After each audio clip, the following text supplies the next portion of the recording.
Hard Copy with Steve McKinney.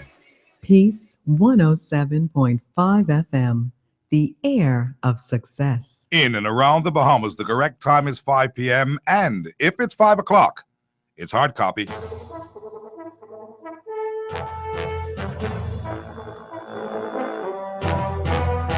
Hard Copy is a presentation of the McKinney Media Group. Copyrights 2016. All rights are reserved. The views, statements, and opinions of guests expressed on this show does not necessarily reflect the views of the host, sponsors, or operators of this radio station. No part of this program may be copied or reproduced in full or in part without the express written consent of the producers, the McKinney Media Group. This is Hard Copy on the McKinney Broadcasting Radio Network. Hard Copy, as you know, seeks to lay out the facts in simple fashion for the inclusion of all Bahamians and Bahamians at heart. The focus every day to move forthright in our manner to build a progressive and developing country. Our desire is for a Bahamas with a competent, skillful, and productive workforce. We want a country that can feed and sustain itself. We want a country with a brilliant, visionary action plan ready to embrace a future of hope and prosperity. We encourage like-minded Bahamians just like you to participate with intelligent and honest contributions. After all, we have a country to build. We've got jobs and industry to create, a people to inspire and empower, and generations of born and unborn Bahamians we the people must protect and plan for. And if not you, then who? If not now, then when? Today on Hard Copy, you heard the response of the Prime Minister, but we are still in search of the truth about the Bahama deal. Coming up today on Hard Copy. Mommy, what does comprehensive mean? It's when you include everything, not just some things. Why? I'm reading it on your Facebook page. Your friend Kalina has comprehensive health coverage. Let me see that. Comprehensive health coverage that includes primary and specialist care, hospitalization, surgical services, overseas care, and rehabilitative services. So they didn't leave anything out? They sure didn't. Kalina really is my friend. Talk to Kalina about comprehensive health coverage that won't leave you exposed. Visit kalina.com or find us on Facebook. One loan. One low payment. That's right. Commonwealth Bank is here to help you consolidate and save. Once your loan is booked, you will receive a $100 gift card and automatically enter to win $5,000 cash. Not only can you get one low payment to help you breathe easier, but you could win $5,000 cash. Our debt consolidation loans help you get more. Commonwealth Bank, leader in personal banking services. The public is advised that the 36th Annual General Meeting of the Public Workers Cooperative Credit Union Limited will be held on Friday, May 27th, 2016 at the British Colonial Hilton Hotel on Bay Street. The meeting begins at 6 p.m. for the following purposes. 1. To receive the Board of Directors report. 2. To receive the 2015 audited accounts. 3. To discuss and approve the 2017 budget. 4. To elect 2 members of the Board of Directors. 5. To elect 1 member of the Supervisory Committee. 6. To elect 1 member of the Credit Committee. And 7. To take action on all matters that may come before the meeting. This is the first and only call for the Public Workers Cooperative Credit Union Limited Annual General Meeting at the British Colonial Hotel, Friday, May 27th at 6 p.m. All members are encouraged to attend. Refreshments will be served. When I fly with Sky. Sky Bahamas. When I fly with Sky. Sky Bahamas. The plane them spanking clean. The pilots them voice red. They fly you out on time. They flight attendants red. Service is their passion. With you they take good care. Safety is their culture. Yes, they'll get you there. When I fly. Fly with us to Fort Lauderdale or the beautiful Bahama Islands. Book today at 702-2600 or visit our website at skybahamas.net and experience Sky. My house is full of picky eaters. This one don't like this, that one only like that. And of course, my wife changes her mind every week. Thank goodness I can find it all at Super Value and Quality Supermarkets. Chef Boyardee spaghetti and meatballs, the 15-ounce can, $1.09. Seabass tuna, the 5-ounce can, 85 cents. Niagara spray starch, the 20-ounce size, $2.29. Boneless, skinless chicken thighs, $1.89 per pound. Idaho potatoes, the 5-pound bag, $1.99. No matter their taste, find it all at Super Value and Quality Supermarkets. Pay it back! I'm mad! Well, he has proven to us repeatedly that he knows nothing. That ain't right!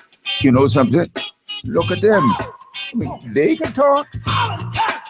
Minutes does not generate the kind of political electricity needed to even electrocute a mosquito. I would not even entertain Michael Scott. You got to see! Their legacy is going to be so disgusting when we place the right people in this position to affect change. Sold me out! Taking change! Them same fellas, and they said, "Want bring them back?" It was a disaster. Who you? I see you coming back. There should be new leadership. People are looking to go forward, not go backwards. You ought to carry on. But if they want to bring England back, Christie would love to beat him up again.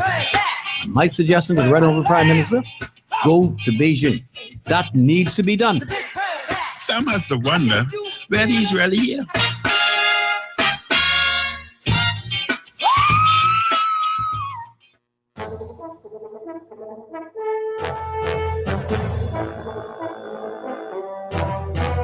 It is Tuesday, the 24th day of the month of May, 2016. As you battle the congested city streets and drive home traffic, we have 81 degrees right now in the nation's capital. Scattered thunderstorms happening right now. There's a 50% chance of rain for the rest of the evening in the forecast. An overnight low tonight of 76. And yes, more rain in the forecast and thunderstorms. Thank you so much for joining us on the drive home. I'm Steve McKinney. This is Hard Copy. We're brought to you today by proponents for the Yes Vote campaign, also by the No Vote campaign, Cybertech Career College, Nassau Motor Company, Commonwealth Bank, see your friends today at CB, also by the Ministry of Tourism promoting domestic travel this summer, Clean Insurance for comprehensive coverage, Super Wash with 10 locations open 24/7, Bank of the Bahamas, the Bank of Solutions, Super Value, the all Bahamian supermarkets, the McKinney Media Group for effective PR concepts and advertisements, Advantage Insurance and Brokers, 61 Collins Avenue, Bronze Electric Motors, Claridge and Wolf Road, Sky Bahamas, professionals in every way, every day, CFAO, Cleaner Financial Advisors Limited, Executive Printers, they do printing right, also by Henry F. Store, the Light People on Mackey Street, and Buddy's Wings and Greens on Fox Hill Road. Today on the show, we're going to tackle a couple of issues. Later on, we'll deal with some of that of the referendum. But right now, we are going to tackle and look at what the Prime Minister has had to say after the allegations came out that his government would have received a list via letter from the Chinese who are interested in moving Bahama forward. The Prime Minister, of course, also interested in this property moving forward. And for reasons of expediency, the Chinese reportedly gave the Christie government a letter, and that letter outlines some of the caveats that the Chinese would like to have done, signed off on, agreed to, and so that they can, in fact, help the Christie administration move expeditiously to have Bahama open, which, of course, is in the best interest of the Christie government, considering the election cycle right around the corner, and certainly because something needs to give with this Bahama project. Well, of course, the source that we got and gave us our information, we believe in that source. We say it's a very credible source. We stand by that. And notwithstanding that the Prime Minister has made some statement last night after Mr. Gray came onto the show in an attempt to, basically sway public in a different direction, Mr. Gray did his part, but Christie came behind him in a press statement around 9 o'clock last evening to sort of want to set the record straight, he said. Now, today, we want to deal with that because from all accounts, I want to be clear, from all accounts, with the most respect to the Prime Minister, the Prime Minister did not address the pertinent issues of what those allegations were. The Prime Minister never denied. He didn't confirm. He just sought to speak, as it appeared, to one element of what was said as a part of what the Chinese were looking for. He spoke to one element, and that element happened to be this 500 citizenship allegation that was allegedly in this letter. This, of course, according to our sources. Now, we did, in fact, say what our sources said on the radio station, in the public domain, on The Last Word initially. Somebody took it and went viral with it, and I suppose the Prime Minister was concerned about that and was speaking to the fact that this thing is all out there. But it is very clear what was said, and certainly we responded and said to Mr. Gray last evening exactly what those demands were. And I will speak to that in a minute. But what is interesting is that the Prime Minister did not, I repeat, he did not answer what the real crux of the matter is. He sought to go on with some other explanation about contents of a letter, I believe, that he may want to say he did not receive, but he didn't say that. The press release that we got last night says Prime Minister Right Honorable Perry Gladstone Christie said today that it is an absolute lie that his government has agreed to the sale or grant of 500 Bahamian citizenships to Chinese investors in connection with Baha project. This is what the Prime Minister said, that it's an absolute lie that his government has agreed to the sale or grant of 500 Bahamian citizenship. First and foremost, no one ever accused the Prime Minister of agreeing to it. No one ever accused the Prime Minister to agreeing to the sale or grant of 500 Bahamian citizenships. Certainly we didn't, certainly not on hard copy or Last Word in any statement that came from our sources. Never said. What was in fact said was that the Prime Minister reportedly received a letter from the Chinese investors regarding Baha and its quick opening, with demands in this Chinese letter to the government of the Bahamas outlining some things that they wanted.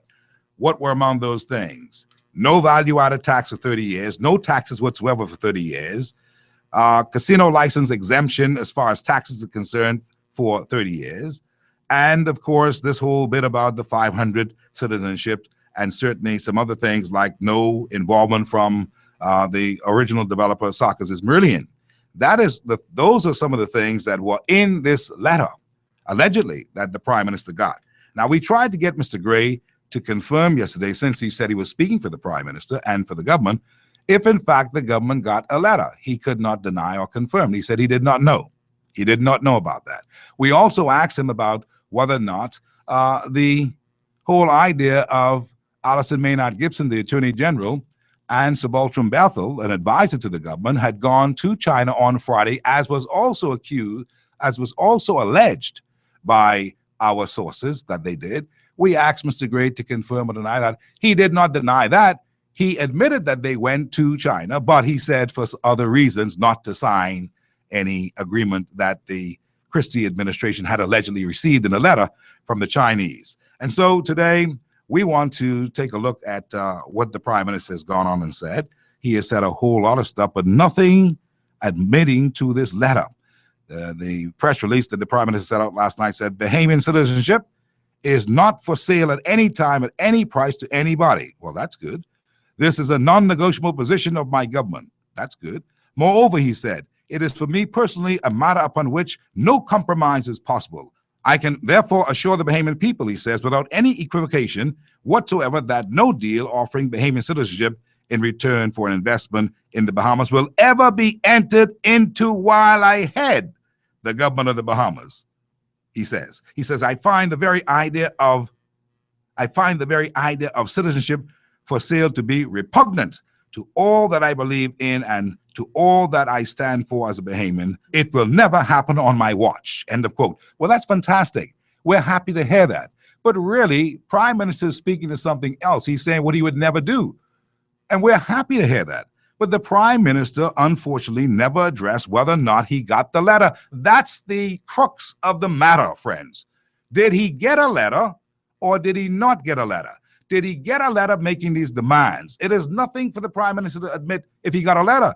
So what if he got a letter, is my thought, but he has not admitted to getting a letter. He is trying to dismiss the thing as it is an absolute lie. What is an absolute lie, Prime Minister? We will have to ask. And so I want to say that in all of his resolute talk about what it would never or what he would never do, the nation's Prime Minister in his press statement did not address the chief question of concern. Did he and his government receive a letter from the Chinese regarding Bahama and the Chinese list of requests in order for the failed project at Bahama to open expeditiously? Did he or did he not get the letter from the Chinese? This is paramount. This is the question. Can the Prime Minister deny this?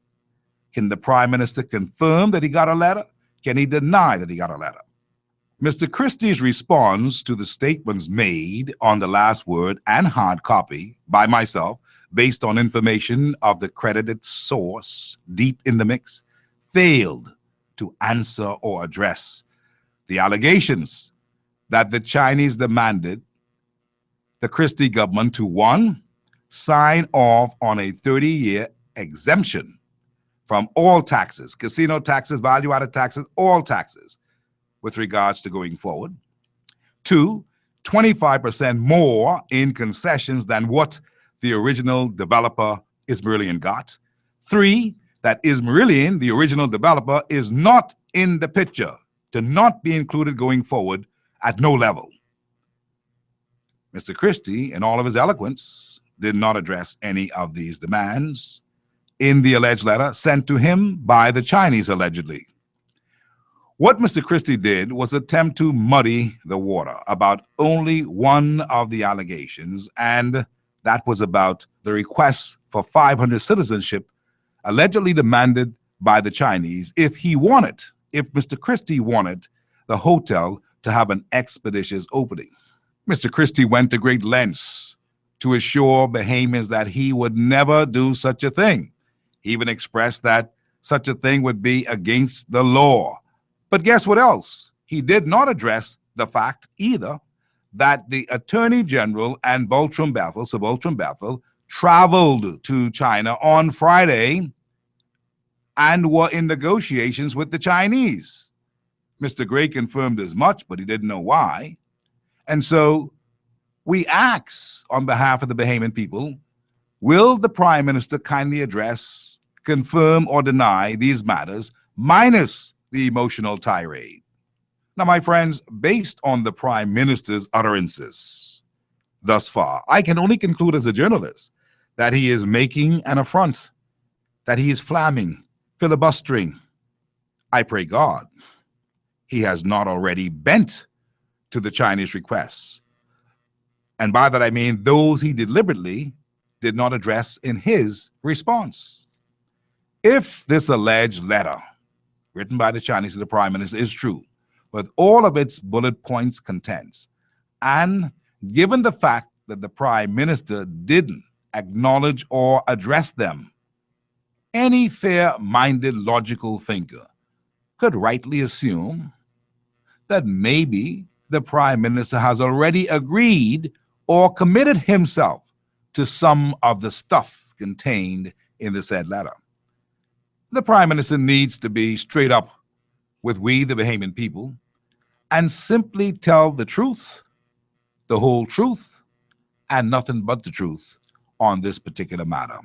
No amount of fluff and gymnastics with pretty words and ambition of what you wouldn't do will do. It has to be addressed. Did you get the letter? Did he get a letter? Did this letter outline what my sources informed outline? And how will the Prime Minister address the matter if in fact he has received this letter? It is upon him to simply tell us the truth. And since the Prime Minister was never accused of agreeing to anything or signing anything, what could the Prime Minister mean by saying it's an absolute lie? What is an absolute lie? What is he talking about? Is he talking about him receiving a letter? He didn't address that. Is he talking about the 500 citizenships, which he addressed? What is an absolute lie? These are things for us to think about as Bahamians, because this too is our country, and we come to call the government into account. Just be straight up. And once that's done, I believe all matters will be just fine. This is Hard Copy on this day, Tuesday it is. And when we come back later on today in the show, we're going to be talking with a guest or two, I believe, from the Yes Vote group. They will be here to share with us why they want you to vote yes in the upcoming referendum on June the 7th. Hard Copy rolls along after these words.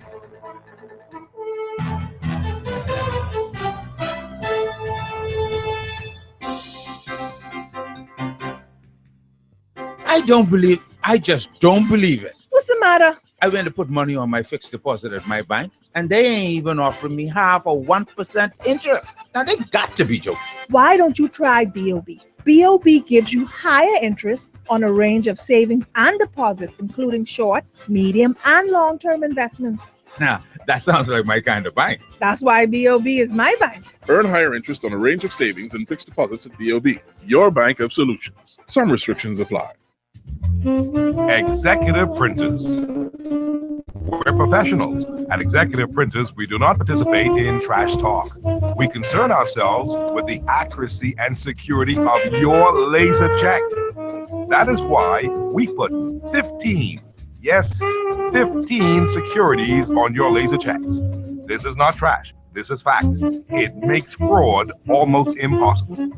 Call us today at Executive Printers at 393-5011 or email us at sales@epbahamas.com. That's sales@epbahamas.com. Executive Printers. Laser checks.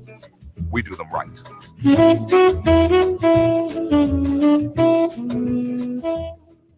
Parents, there's no need for your kids to be bored this summer. Bring them to the best academic summer camp in town.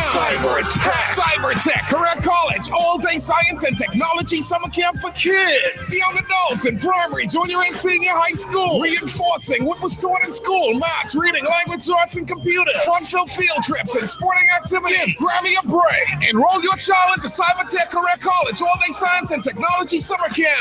3-224-223. That's 3-224-223. The Constitutional Commission, an independent commission of legal and other experts with representation from both major political parties, has been holding information sessions across the Bahamas to explain the upcoming equal rights referendum. They are scheduled to hold their 100th information session since February on Tuesday, 31st of May at St. James Anglican Church, Adelaide. The proceeding was a paid advertisement from the Yes Vote campaign.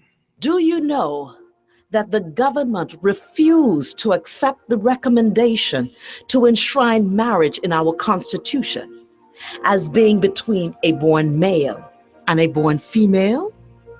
And do you also know that the government refused to accept the recommendation of their own appointed Constitutional Commission to make the position clear? That same-sex marriages are not permitted under the Constitution. As a professional woman and a mother of two, I am deeply concerned about the direction that our country is going in. I do not want to see same-sex marriage become legal in our country. So let's be sure and close the door and vote no on Bill number 4. This ad is sponsored by the Save Our Bahamas Vote No Committee. Double Down is here. Shop at Super Value or Quality Markets now through June 2016 and receive double quality stamps and 1% cash back when you pay with your SunCard MasterCard. With 24-hour ABM convenience, online support services, and no annual fee for the first year, SunCard MasterCard is the card that gives you double. Double up your quality stamps when you double down with Commonwealth Bank's SunCard MasterCard at Super Value and Quality Markets. The public is advised that the 36th Annual General Meeting of the Public Workers Cooperative Credit Union Limited will be held on Friday, May 27th, 2016 at the British Colonial Hilton Hotel on Bay Street. The meeting begins at 6 p.m. for the following purposes. 1. To receive the Board of Directors report. 2. To receive the 2015 audited accounts. 3, to discuss and approve the 2017 budget. 4, to elect 2 members of the board of directors. 5, to elect 1 member of the supervisory committee. 6, to elect 1 member of the credit committee. And 7, to take action on all matters that may come before the meeting. This is the first and only call for the Public Workers Cooperative Credit Union Limited annual general meeting at the British Colonial Hotel, Friday, May 27th at 6 p.m. All members are encouraged to attend. Refreshments will be served. The following is a paid advertisement for the No Vote campaign. Why I vote no, I don't trust a word they say. Cause they pulled the same trick on us just the other day. They got their own agenda, y'all know just how they just go. They even believe in foreign first, so we vote no, we vote no. We vote no, we vote no. We vote no, we vote no, we vote no, we vote no. We vote no, we vote no, we vote no, we vote no. The proceeding was a paid advertisement for the No Vote campaign. When I fly with Sky. Sky Bahamas. When I fly with Sky. Sky Bahamas.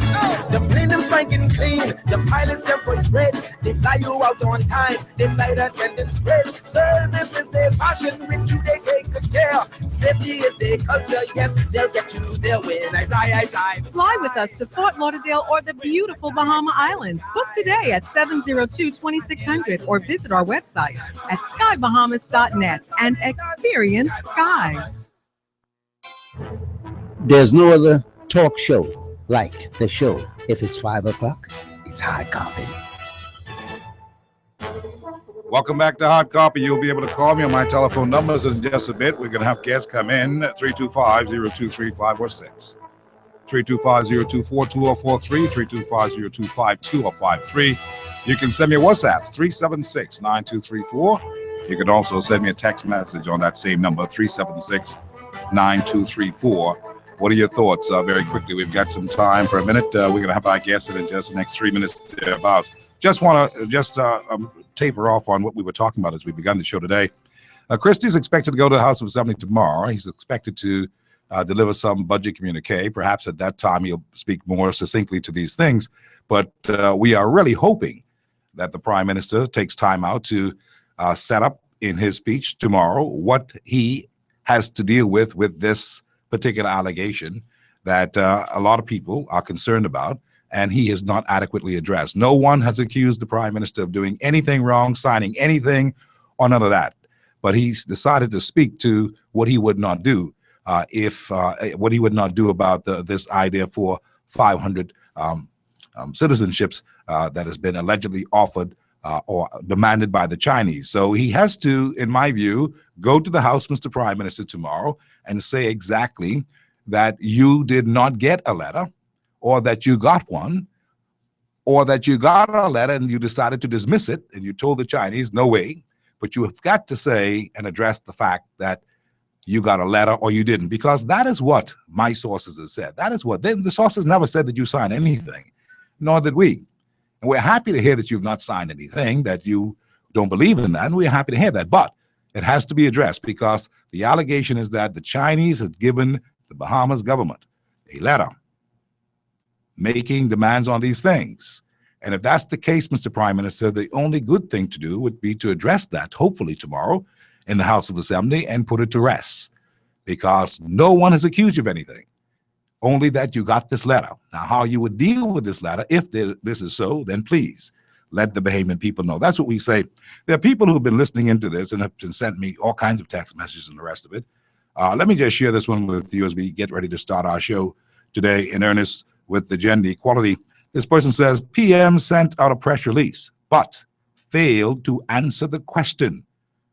Was such a request received from the Chinese? This person says, I'm not swayed by linguistics, gymnastics. The first thing one would expect is denial of the request, not the gymnastics of why you would never do it. This text went on to say, to claim one would never do such a thing would imply such a request was made. So people are thinking, and that's just one of them. Another person sent me an email, says, great job, Steve, on Hard Copy. You put your foot on the mistake that the PM would have made to bring in those Chinese in and obtain citizenship. I believe in hard copy, this person says. Once the PM denies the claim in front of the Bahamian citizens, he cannot proceed even if he wanted to. I believe that this was requested, especially in the wake of the upcoming referendum vote. The Chinese knows that the PM is desperate for the opening of Bahama, and feels he would do anything to see this happen. No doubt he told them this. The PM needs the help to say no to these obscene requests. The government has given away too much of our country already. So that's an email. I read your text.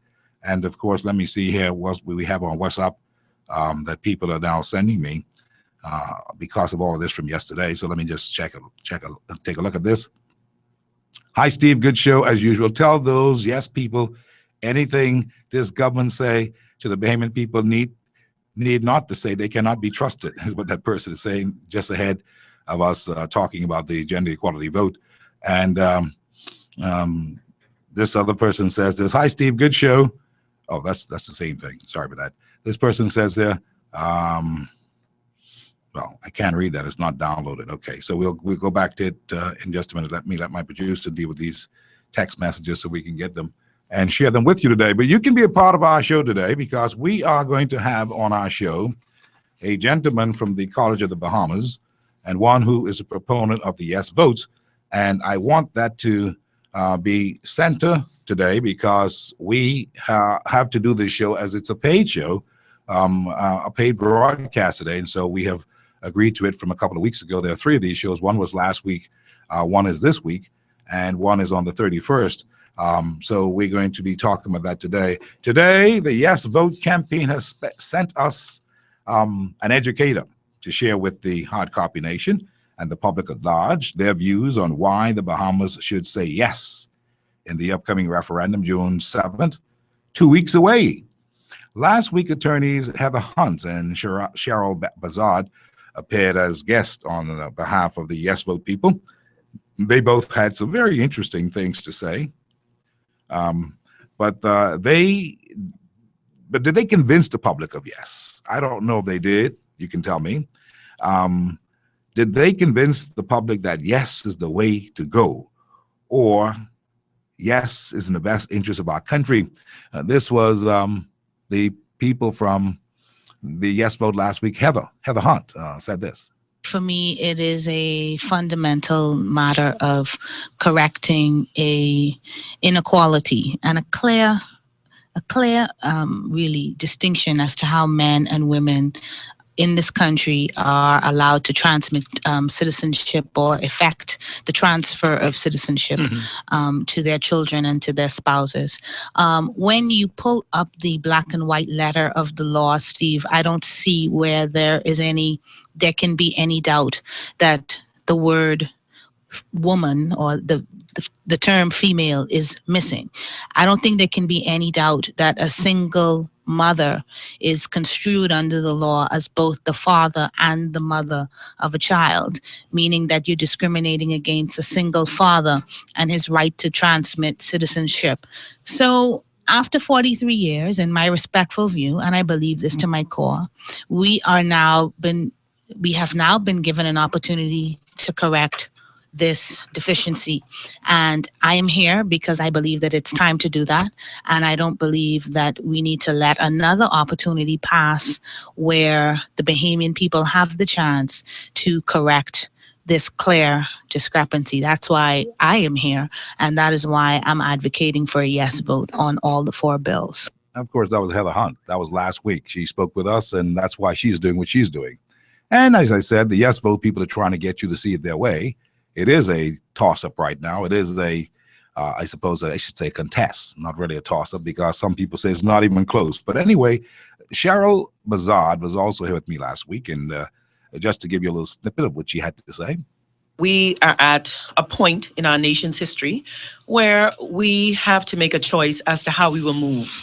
I think our motto commands the trajectory in which the Bahamas should move forward, upward, onward, together.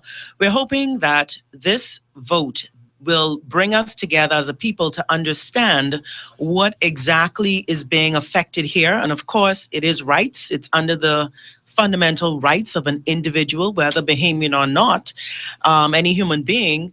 And also, it is now correcting those rights. If the framers of the Constitution would say that, yeah, we got it wrong at the time of the signing of that or the acceptance of the Constitution, bearing in mind that the Constitution is really a schedule to an order that was passed by the British Parliament, then we have to say, are we at the point in our lives as citizens of the Bahamas that we now want to direct our own path as a nation?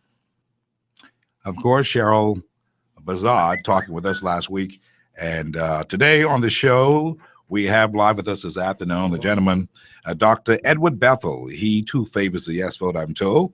And Dr. Bethel is the Director of Distance Education at the College of the Bahamas. He has a BA in Political Science and Government from Columbia University. And of course, he also has a PhD in Educational Instructional Technology. And he is formerly the Deputy Director of Education at the Anglican Central Education Authority and an instructor at the University of the West Indies. Welcome, my friend. Welcome to Hard Copy. How are you? Thank you, Mr. McKinney. Good afternoon, and good afternoon, Bahamas. And thank you so much for having me on the show. Absolutely, my pleasure. Listen, in a nutshell, Mr. Dr. Bethel, why are you supporting these gender equality bills as are being presented when it appears that there remains great opposition to them in the public domain?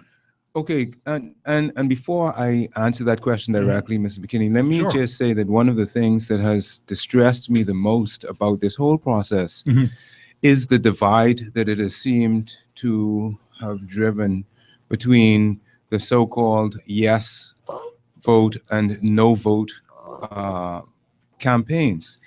To be honest with you, I did not become as committed to being a public advocate of the yes campaign until having listened to some of the people who are, from what I'm understanding, who are voting no. Some gentlemen who I really respect, Pastor Cedric Moss, for example.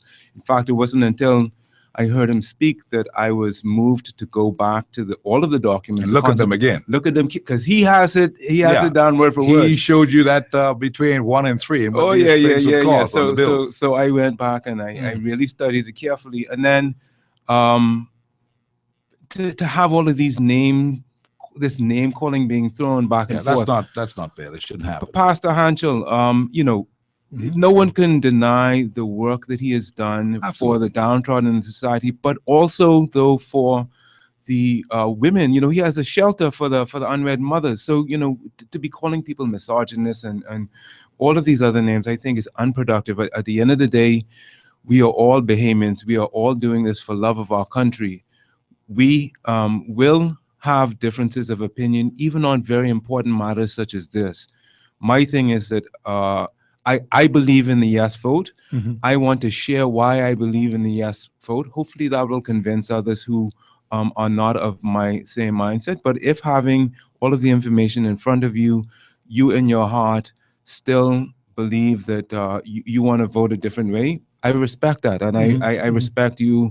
And when I say you, I don't mean you, Steve McKinney. I mean you, my fellow Bahamians. But you do respect me. Oh, of course, of course. Let me ask you this question, Dr. Bethel, right?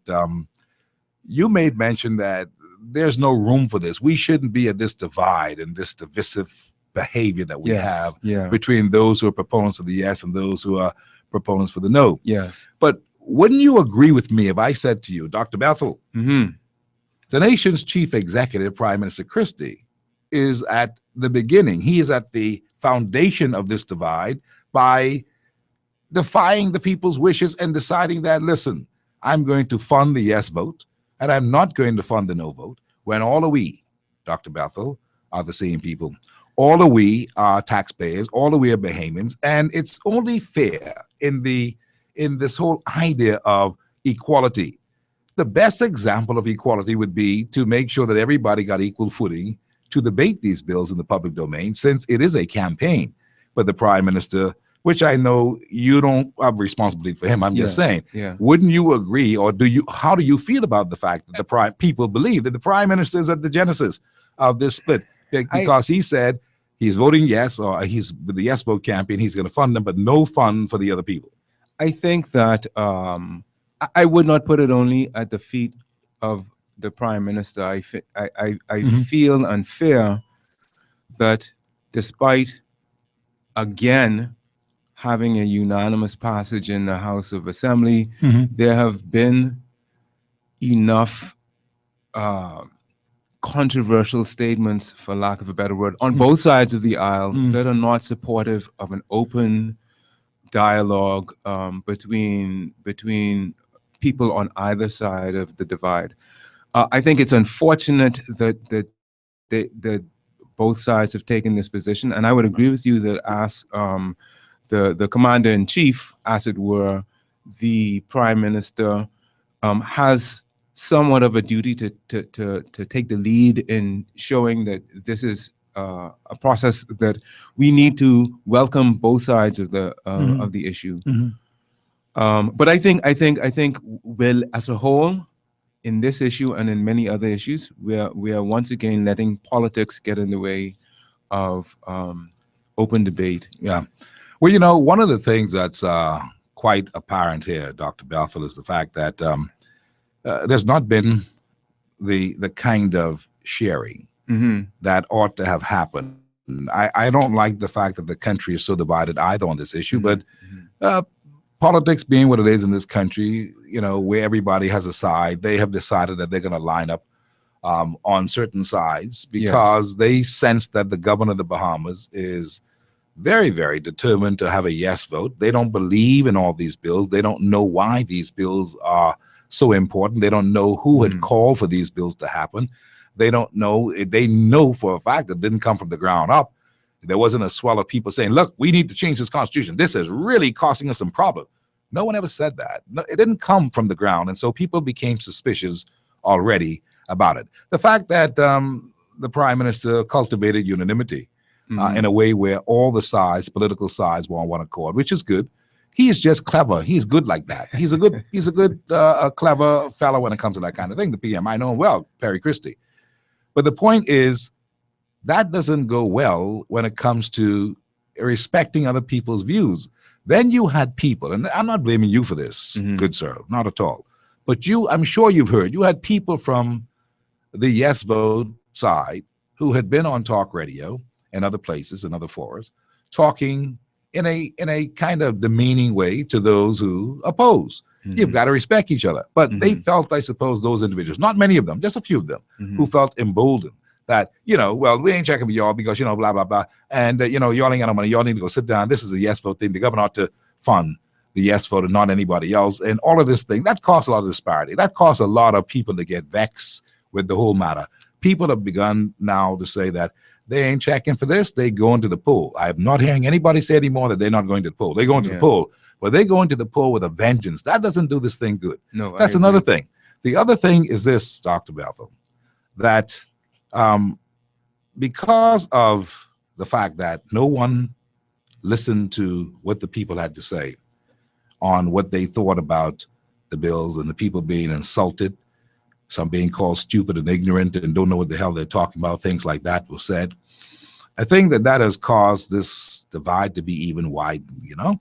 And it's not a good thing. We all know that. The prime minister is not giving them any money. The hierarchy members of the church has decided that they see it a different way, which is their right. They have told people to vote yes. And then there's that pivotal bill number 4 that is just soaked in controversy. It is what we believe. We've heard all kind of eminent jurists say, you know, well, at least one eminent jurist say, look, makes no sense. It's nonsense. No one can determine and say with any kind of definity that this will not open the door for same-sex marriage. That has become a debate of itself. All of those things is what, in my view, has turned people off. I tell you these things so that you may address them. Yeah. Because it is unfortunate that these things have happened. Absolutely. But it is also fortunate that people are expressing themselves, and the government ought to be very wise, and even the yes vote people ought to be very wise to basically, acknowledge what people are saying. The other thing that you may want to put in, I know I've given you a lot, but I want to say this so I can rest and you can talk, is that, there are people who are being paid from the yes vote campaign. Okay. The two lawyers who were here last week, they admitted that. And they're working for a living, and I don't have any problems with that personally. Yeah. But people have problems with that. People see it as if, they're being paid with taxpayers' money to tell us to vote yes, which we ain't interested in. And the no vote people didn't get a single dime. The ads distribution on the radio stations is just, it's so very, very lopsided. Everything is lopsided. And it doesn't seem to be a fair exercise, Dr. Bell. How do you convince these people that you think that they should go with yes, with all that political stuff swirling around? Well, let me say off the top, whether unfortunately or fortunately, I'm not one of those who is being paid. I'm here because I truly believe. I believed in 2002. Mm-hmm. I have continued to believe since then, and I believe in that we need this constitutional change now. And you raised Bill 4, so let me start there. For me, that is the most important part of this whole exercise, because at last it will bring balance to our Constitution. At present, Article 15 talks about fundamental rights that are to be afforded to everyone here in the Bahamas, whether without regard for place of origin, race, creed, and they include sex in Article 15. But then when it comes down to 24, protection against discrimination on all of the same criteria except sex. And so 24, 26. 26, sorry. And so the time has come, if we are going to provide everyone with these same rights, why are we not then going to protect them on those same bases? Sorry. And I understand the concern with the word sex. And when I first heard it, I said, well, if there's this concern nationwide, why don't we just use the word gender? And so I consulted.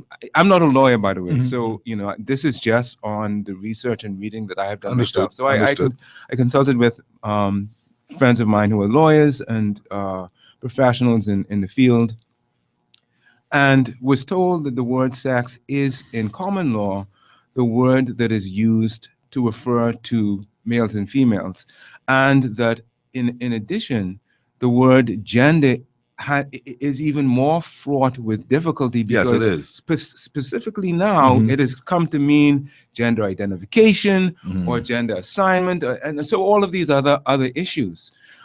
So sex really was the appropriate legal term in that sense. Having said that, I understand that given the current international milieu that we're in now, there is discussion about sexual orientation, sexual preference, all of these other things that people outside of the law can bring to the word sex. And so while I legally don't think it was probably needed to include male or female or whatever else, the Constitutional Commission and then the government after that saw fit to include that, to ensure that people were clear on what they were referring to when they were referring to. Well, you think it's a comprehension problem, because sex just by itself, even though we know universally it's supposed to be male and female, people have deduced all kind of things from sex. Yeah, it is just so that one word there. So in our Constitution, in this amendment that you're looking at putting sex, male and female. Yes. But there are others, yes, Dr. Bethel, who wanted to go male and female at birth, because they foresaw down the road what is happening in the world. We see what is happening right now. Yes. Bathrooms and all the kind of crazy stuff. Yeah. But the fact is they saw that. Dr. Miles Monroe is the one I credit with it. He saw it, and he advised the government that maybe just in this particular case. Now, it may have seemed clumsy to some people or the intellectuals who would say, well, we don't really need that because we can understand, we can comprehend. But we're dealing with a nation who has not been steeped in the culture of reading and knowing the Constitution. Yes. And you're trying to bring about a constitutional amendment. and they have read up on it, and they've been listening to the experts on it, because we've supplied many experts on this, Maurice Clinton, Harvey Tynes, and so many others who we brought on to share with us. So I'm saying maybe it would have been better to put that in. I don't think we'd have had any problems. Now, the constitutional, the committee, the commission, they had put something in there that talked about, notwithstanding that they're putting this sex into Article 26, et cetera, that one of the things that they wanted to put in there as a particular article would have been something at 25, that they would have said, well, look, when we say put sex in the Article 26, by no means are we talking about having an opening for gay marriages or same-sex marriages in the Bahamas. We want that to be clear in this Article of 25 that that's prohibited. Now, I turn it around in my words for ease of reference here. But that's basically what they were saying. But that was rejected. That was taken out of the recommendations by the government of the Bahamas, and they didn't seek to do that. And that, I'm saying that to say this, Dr. Belfield, in that regard, if that had stayed there, we would not have had a problem with Article 4. Why do you suppose that would have been taken out when it was so very clear that the commission meant no kind of thing about having this kind of boogeyman kind of, we're going to leave it vague like that, ambiguous to the point where people can say, well, I wonder if this can force something to happen, because jurists had said that this is what will happen. The courts will determine that. I heard QC Tynes and former Chief Justice Dana Sawyer talking about this. And again, I don't like to speak without sort of looking into these things more deeply. And so went to look at some of the legal histories behind what's going on in Canada, what's going on in the US, what's going on in many of the places that are now opening up rights to other constituencies in their populations, and found that there wasn't a single case where that happened because the word sex was in their constitutional or their Bill of Rights, referring to protection against discrimination. In all, that's the first part of that. And the second part of that, the only place that I found where there were actual, the courts were making resolutions in this regard was in the US. Ironically, though, the US is the only one of the countries that I looked at, and I looked at Australia, New Zealand, Canada, and many of the other English-speaking countries in this regard. America is the only one that in their constitution does not have this equal rights amendment saying that you have protection against discrimination according to sex. Their equal, if you'll remember, their equal rights amendment was passed by both houses in '82, but never ratified by the different state legislatures. So I say that to say the issues to me are clearly different. The protection based on your sex, the protection based on whether you are male or female, and the rights for other groups, while they are both couched within expansion of granting of rights, it's for me a different category of rights. And that's why that was never a concern for me, given given our particular, and this was the third thing, the only countries where this has actually happened is countries where an overwhelming majority of the population, in the US, I think it was 60-some%, in Canada, even higher, Australia hasn't passed it yet. It's coming up on the ballot. They had like 50-something% or something like that. New Zealand was well over 60.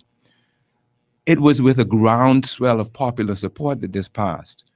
In the Bahamas, we have a groundswell of popular support in the opposite direction. I think when Wally Raming and his company did the survey on whether there was an appetite for same-sex marriage in the Bahamas, I think there was a groundswell of something like 89% against it. Yeah. So, I don't, given for me that was the clear and defining common thread of countries where this happened. Indicators, yeah. And we have exactly the opposite. To me, it doesn't really seem to be something that is an issue. So that's how I look at it. For me, the most important thing is that we've been waiting for this now for 43 years. We tried it in 2012, and we all know that there were mistakes made at that time. But it's time to give our women the same rights that we as men have. That's the bottom line. Yeah, that's also a debatable thing. First and foremost, we talked earlier about Article 15. Article 15 gives everybody basic fundamental rights under the Constitution, and it also makes sure that the sex is inside the Article 15, which means that everybody is equal and fair, and no one is going to be discriminated against. This area of 26 is a non-discrimination clause. Yeah. This is why for a long time, if you had been doing your research, and I know you have, you would have seen that there has been an agenda by the lesbian, gay, transgender, and those to have this committed in many of the constitutions, because this is where they wanted it to be, that there can be no discrimination against them because of their sexual preferences. I think this is where. Okay, but can I interrupt you on that? Go ahead. But this is the point that I was trying to make earlier. The whole wording of non-discrimination on the basis of sex, I don't really see that was a part of a gay rights agenda. The Equal Rights Amendment, which is the U.S. amendment that was based on non-discrimination on the basis of sex, was put forward by the women's rights movement it started in 1977. The Canadian Constitution, when it was official, the Constitution Act, it's really an act as a part of their broader law, because they have a kind of balance between common law and constitutional law. But the protection against discrimination on the basis of sex was enshrined in their constitutional act in 1982 from day one. So the transgender and gay rights movement in Canada, there was no movement to put it in because it was already there. No, but and it's only now that these rights are being granted, some 34 years later, even though it was there from day one in Canada, for example. Yeah, but I'm saying to you, that may be so. That is in Canada. They were the what you would call the good example of the precedent being set. Okay. So I'm saying in countries like ours, the Bahamas, our Constitution, Jamaica, did not reflect these things that of our sister Commonwealth country in Canada. And even Australia reflected. Some may want to say, well, these people are more liberal and more advanced than us. That's an argument. That's a different kettle of fish. I'm saying under the way that we've been doing things here in the Bahamas, based on our Constitution, we know, because we were told by those who were proponents of this whole gay rights campaign from a long time ago, and some of them are still around today, and they're perhaps listening right now. That this is what they needed to have done. And there were many attempts. I've been doing talk radio for 30 years. There were many attempts in the past to bring it about, and there were small steps of what you would call advancements toward this goal. Now, eventually, somehow, this has gotten into the psyche of some who are in the threshold of power that we need to do something, and this was one of the main things that was targeted. The same Article 26. I can tell you, I can remember many arguments in the past on talk radio from the days of More FM and days of ZNS about this same thing. This has always been, and people who are hearing me would bear me out on that. They would know what I'm saying.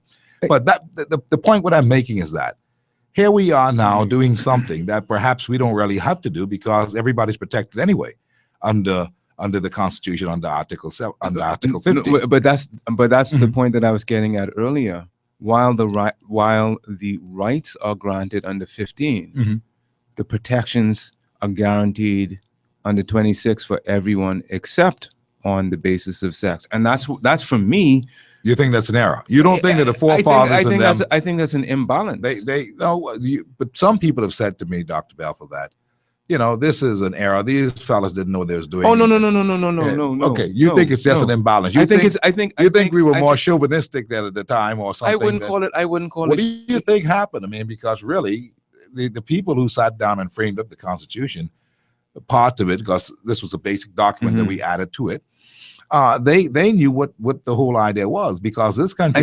I think what it was is that because the 8 and 9 were written the way that they were, and the 10 was written the way that it was, you can't have those in the Constitution, which are clearly gender biased articles. Article 10.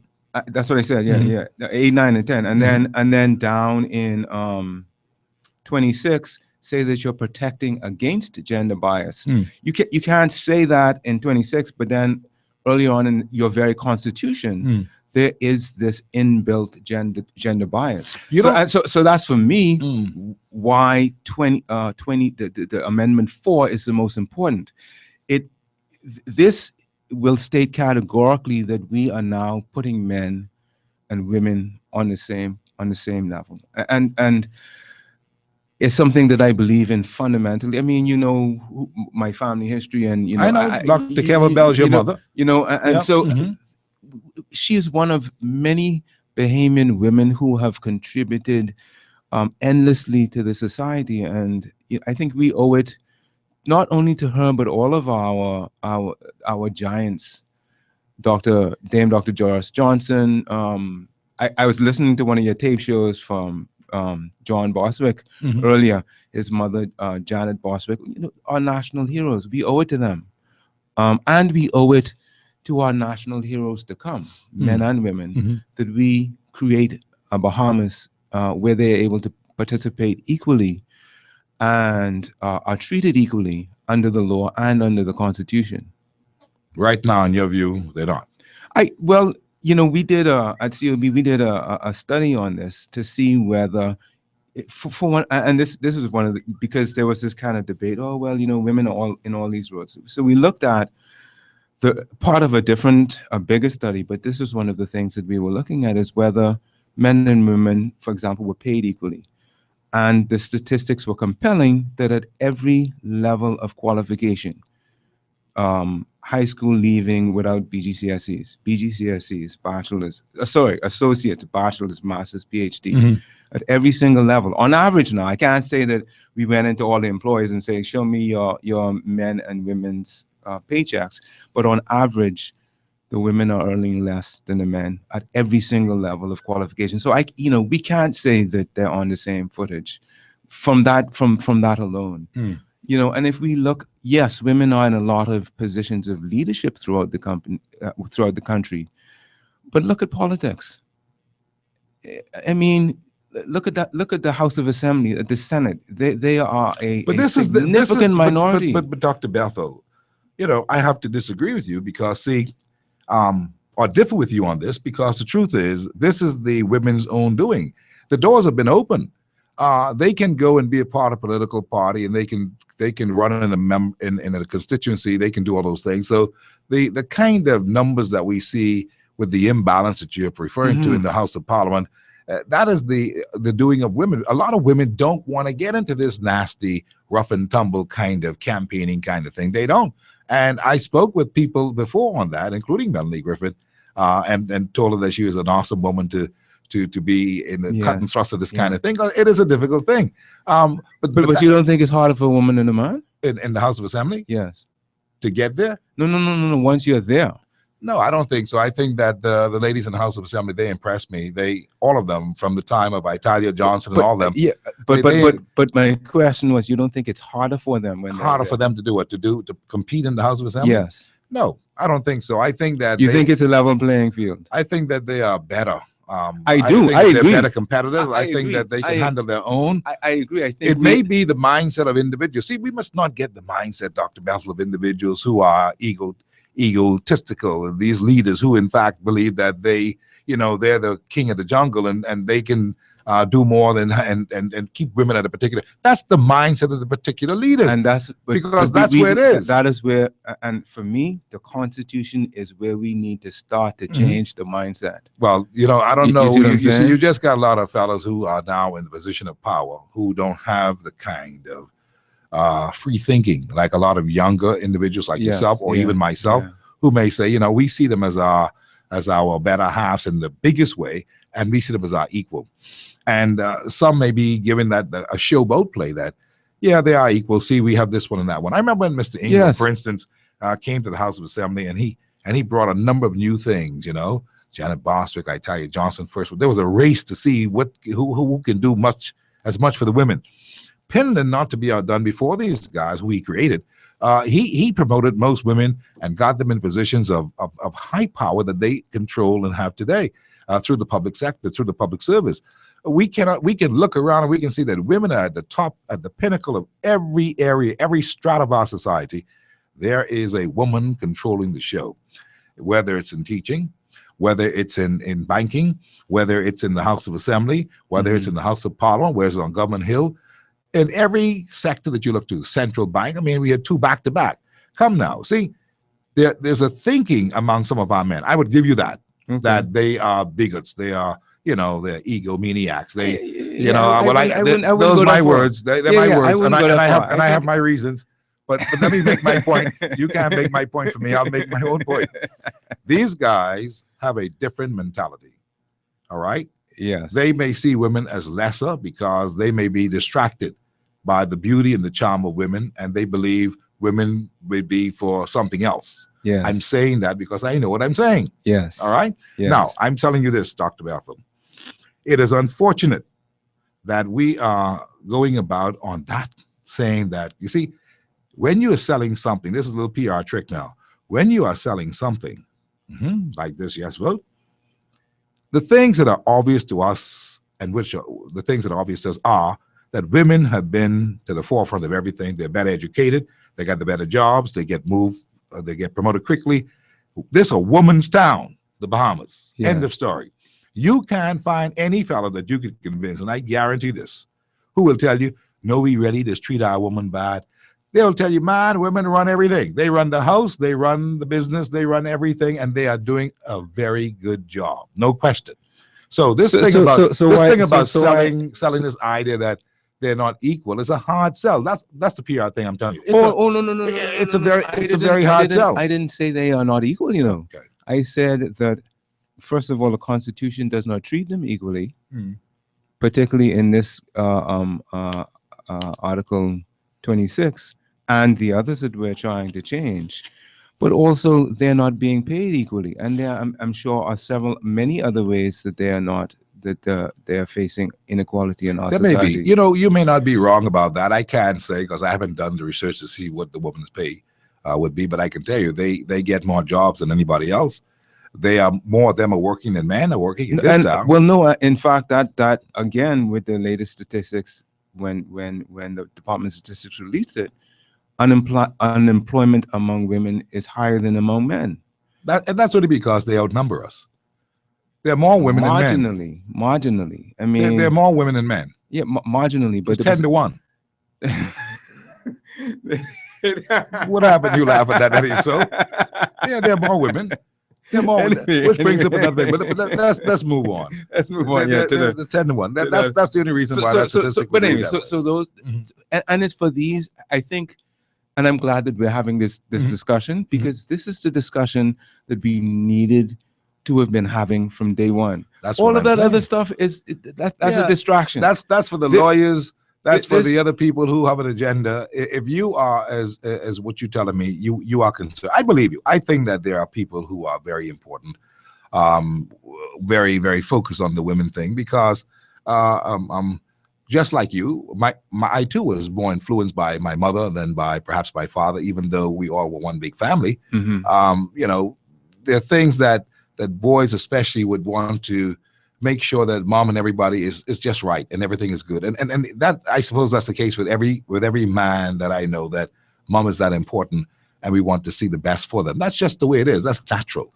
She is the one who birthed us into the world, and there's a bonding that's just unimaginable and that cannot even be explained, that we feel the way that we do. So we want the best. I think every man in the deep recessions of his heart want the best. I don't think that it's no way a deliberate set out that people would want to talk down and be nasty to our women. I don't think so. I think some people do it. Yes. And that's why I used that word earlier that you said, don't say that. But those are I suppose a different. That's way out there. That's not the normal. And I think one of the reasons why people do it is because our society, our culture, and our laws allow that type of framework to thrive in our society, and that's see, we say, oh no, and I've heard people say this, oh, if you pass this law tomorrow, you think women are gonna get paid more? You think that women are gonna start being discriminated against just because you pass this one law? Well, no, of course I don't think that. You have to change people's hearts. It's just like in the U.S. when they changed the black and white discrimination laws. The Deep South is still.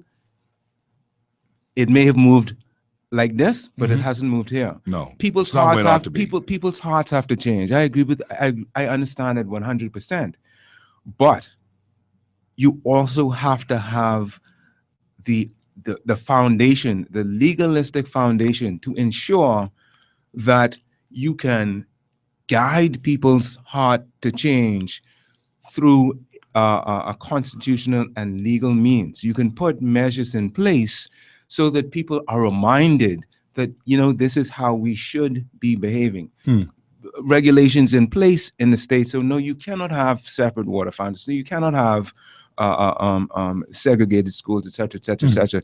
Yeah, the legal framework has to be there, and without that number 4 being in place that provides protection on the basis of sex, the legal framework isn't there. That for me, that's the bottom line. Now, of course, that people are looking at that word sex to have all kind of other connotations. You know that.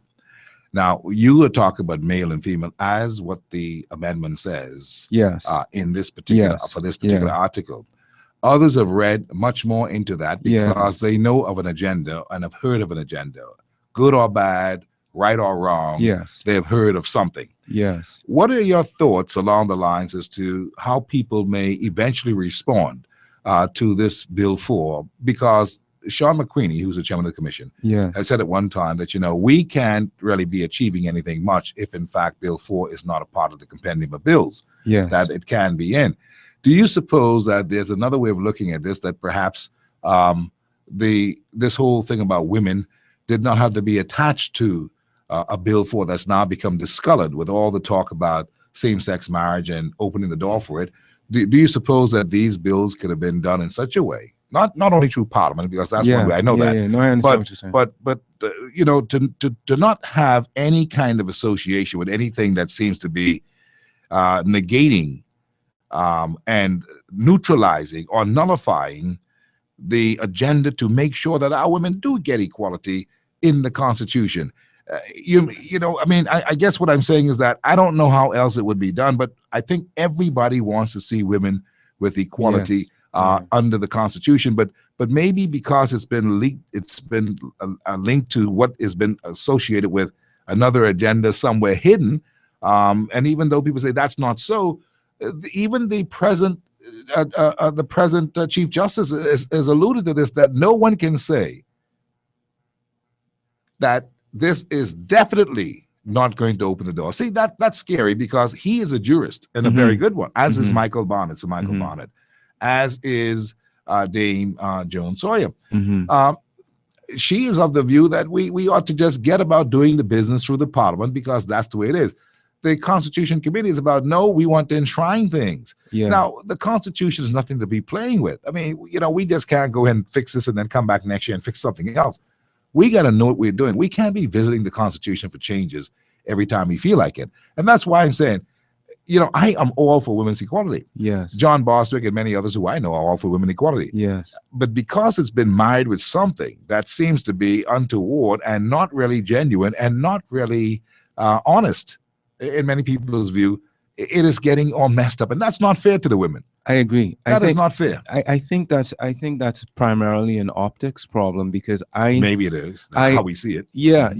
I am again, I'm not a jurist in the I don't even claim to be an expert in my own field to the degree of some of the names that you have mentioned, but as I said, I've looked at how these things are happening in other jurisdictions, and I haven't seen that the two are connected. I have seen that gay rights have been promoted, you might say parallel to, but not. It's a marriage in our minds, not in fact. actuality, not in fact, not on paper. As far as I could see, and that's having done the research that I have done. Now I can only say that from the bottom of my heart till I'm blue in the face. Understood. You know, if someone else doesn't believe me, they don't believe me. Yeah. I don't. But personally did you do any of the lectures? Did you do most of the talking going up? Because I think that you present a good story. I like I said, I really only came on. I heard, as I said, I heard Pastor Moss on one of the other talk shows one morning, and he really went through each of the bills, not necessarily word by word, but essentially, so that to the extent that I felt, you know what, I'm being irresponsible and not going to the bills. Again. And it's when I went back and started to look again that I really felt that I was in a position to speak out, and I felt like, you know what, we should have been having these sorts of discussions from day one, so that everyone can be educated, even if they are on different sides of the fence. We can say that people are coming to their conclusions, knowing what the bill is saying and knowing what the Constitution is saying. And I don't think that that's necessarily the case, or has been the case up until now. So let me just say that, you know, if after I've given my pitch, because that's really what it is, but it's a pitch from my heart. Understood. You know, someone still disagrees with me, but now comes to a clear understanding. I think that my job has been done. Okay. You know, I'm disappointed, but I would prefer for people to vote no, but to be completely educated, than to vote yes and be ignorant. Talk about that for a second. It seems as if there's heavy momentum for the no vote. It seems like they have. They've not gotten any money from the government. Let's look at the facts now. No money from the government, but somehow they've been able to scrap some pennies. They've gotten 3 different no vote groups out there. I think it is. There's a there's a for justice. Think Bahamas is Bahamas. Think that's from Pastor Cedric Moss. Right. Then the other one is Save the Bahamas. Save the Bahamas. I think that's Lyle Bethel and those. Lyle and Mario. Yeah. Right. And then you've got the others who's that's Pastor Hanchel. Pastor Hanchel. Yeah. And they're all saying no. So they've scrapped some monies up, pennies to get some things on there. And I believe that radio stations, at least us, we felt compassion for them. Yes. So, you know, if they could find 2 pennies, we'll still help out, because personally, I believe in balance.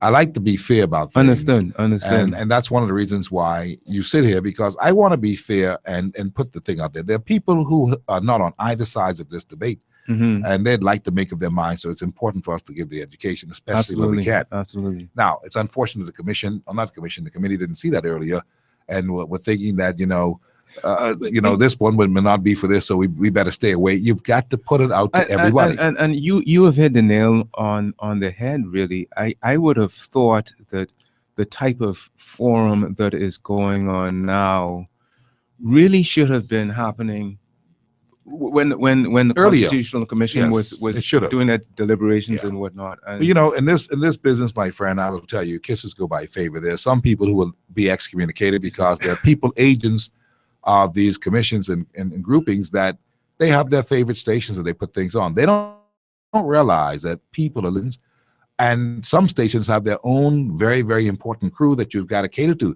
If there's an absence on there, you lose. The people don't lose. The station may not make $20, but you lose with your information, and that is what has happened here. So I was about to say, Dr. Bethel, and by the way, I'm talking with Dr. Edward Bethel here today. From he's a man in education and very qualified. He's a part of the Yes Vote grouping. He wants to see it go through, but he has his understanding as to what is going on here, and I want to ask him more about that.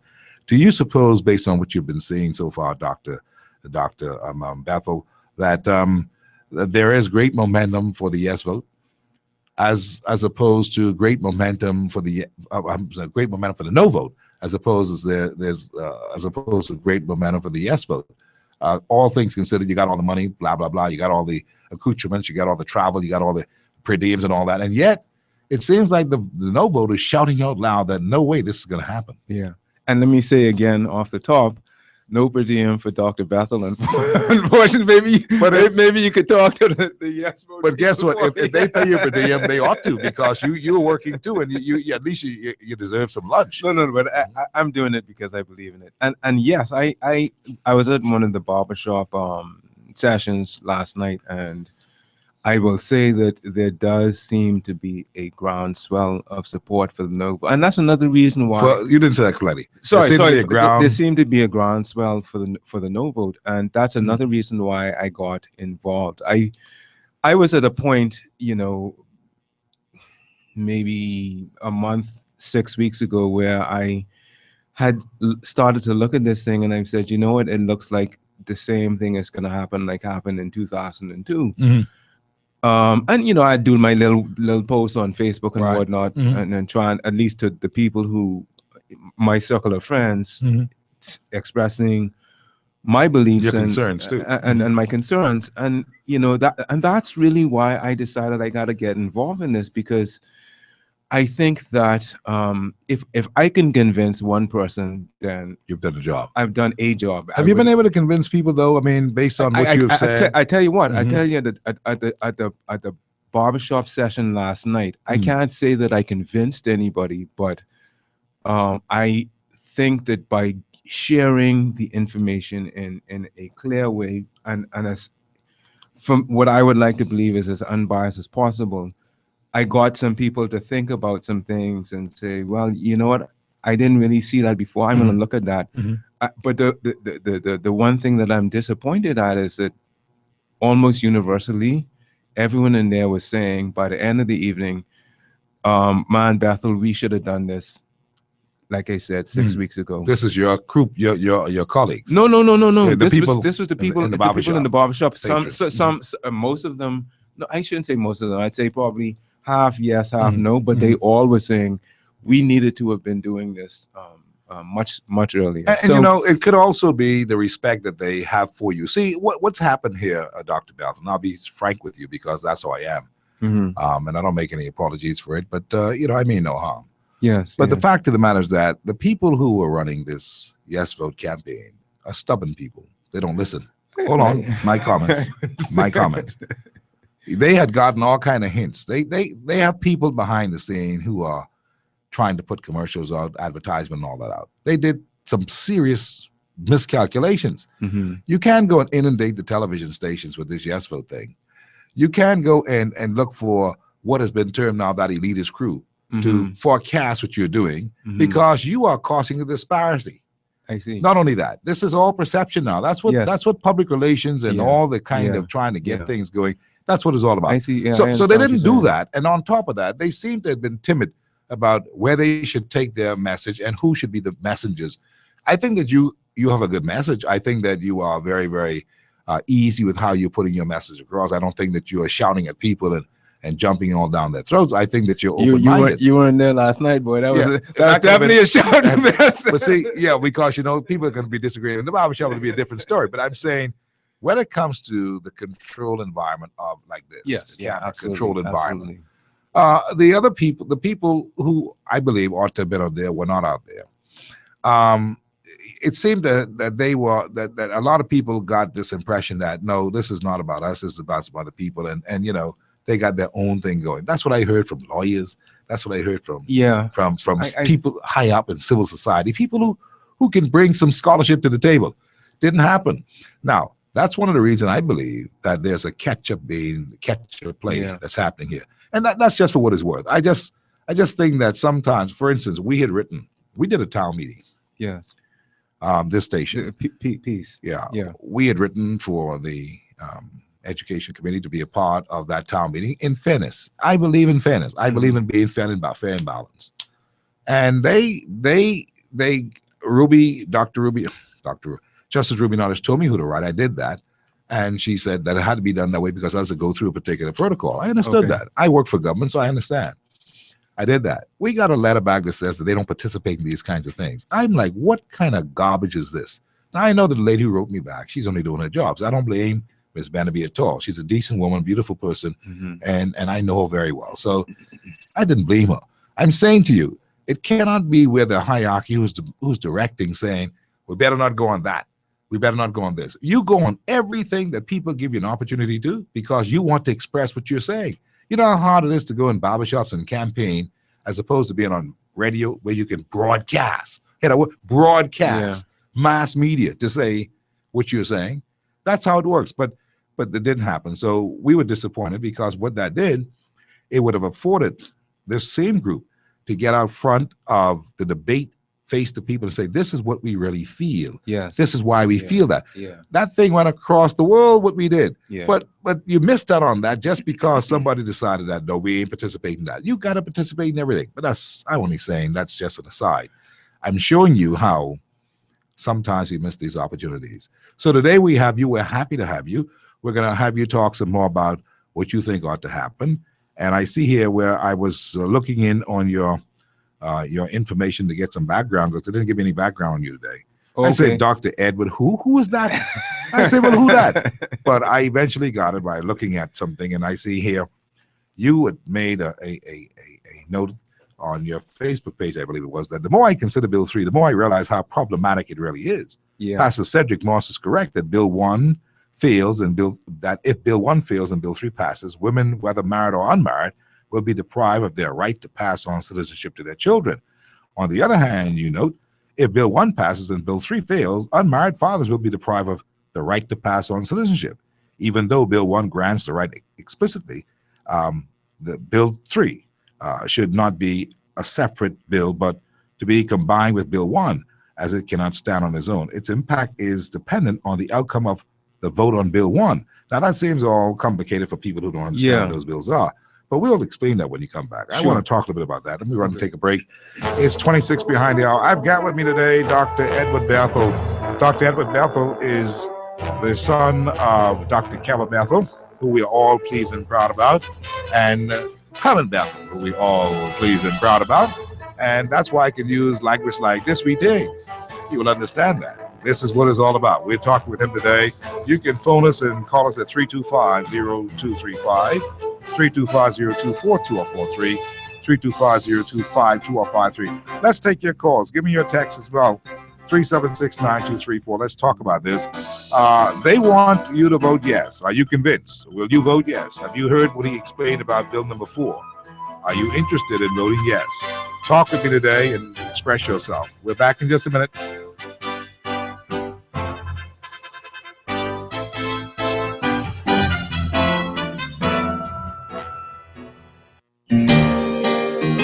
The best insurance in town is Advantage Insurance on Collins Avenue. They are simply the best because they provide easy, affordable insurance rates for home, car, business, or whatever is valuable or important to you. Advantage Insurance and Brokers, 61 Collins Avenue, is the fastest, most progressive insurance company in the Bahamas because they really take care of you by making insurance totally affordable. Call them now at 356-0285 or 6, or email them at info@advantagebahamas.com.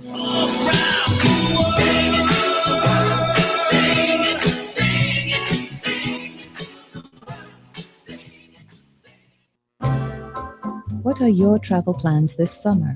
The Ministry of Tourism invites you to visit one of our many unique family islands and explore the Bahamas like never before. Eleuthera, Exuma, San Salvador, and many more offer exciting vacation packages with affordable airfare, room rates, and exciting things to do. Andros, Bimini, Cat Island are to be considered too. This summer, do something different. Do something bold. Do something uniquely Bahamian. Travel to the family islands and rediscover the Bahamas. For more information, visit myoutisland.com.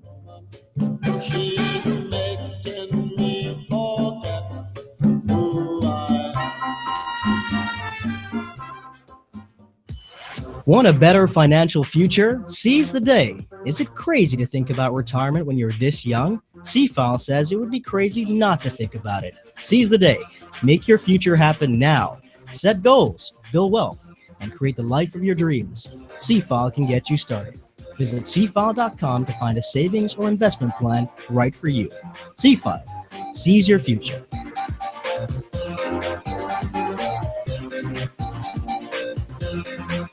What happened to Chloe Ann? You mean Hans? She lose one bet with me. What kind of bet? I tell her that steam pressing to Charles Sanders Superwash is cripsier because the steam presser newer.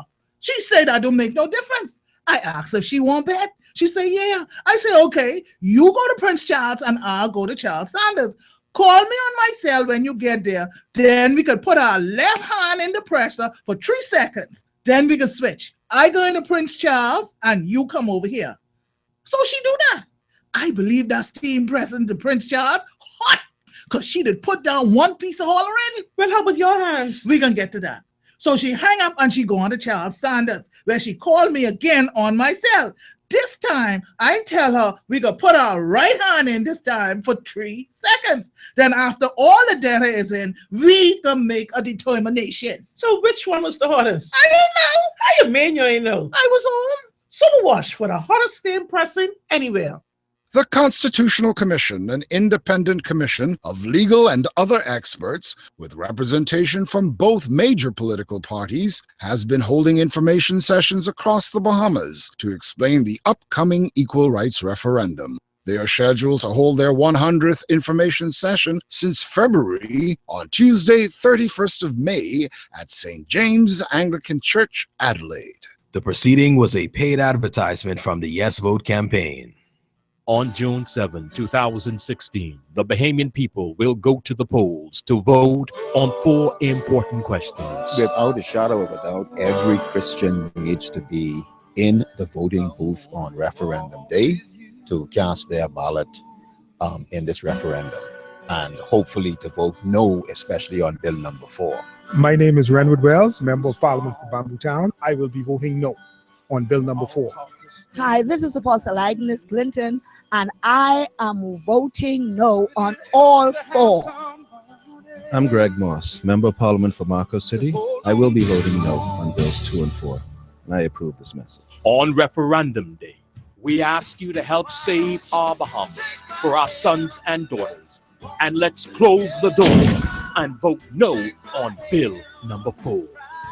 This ad is sponsored by the Save Our Bahamas Vote No Today. This is Ali McIntosh, the servant leader of the Bahamas Constitution Party. The purpose of a government is to safeguard the security of the future of the nation. And that's why I'm voting no to all 4 bills. And I'm inviting you to do the same. Protect our Commonwealth of the Bahamas. The proceeding was a paid advertisement from the Vote No campaign.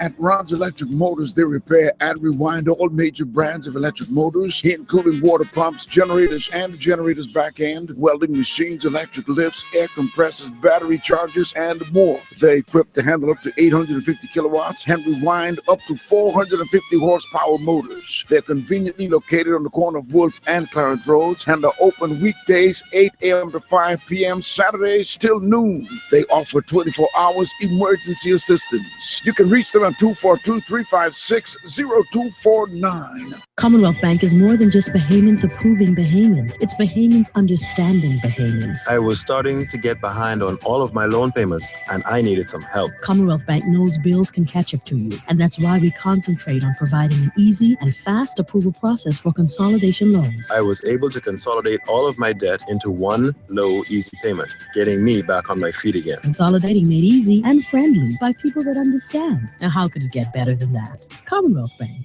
leader in personal banking services. When I fly with Sky. Sky Bahamas. When I fly with Sky. Sky Bahamas. The plane them spanking clean. The pilots them voice red.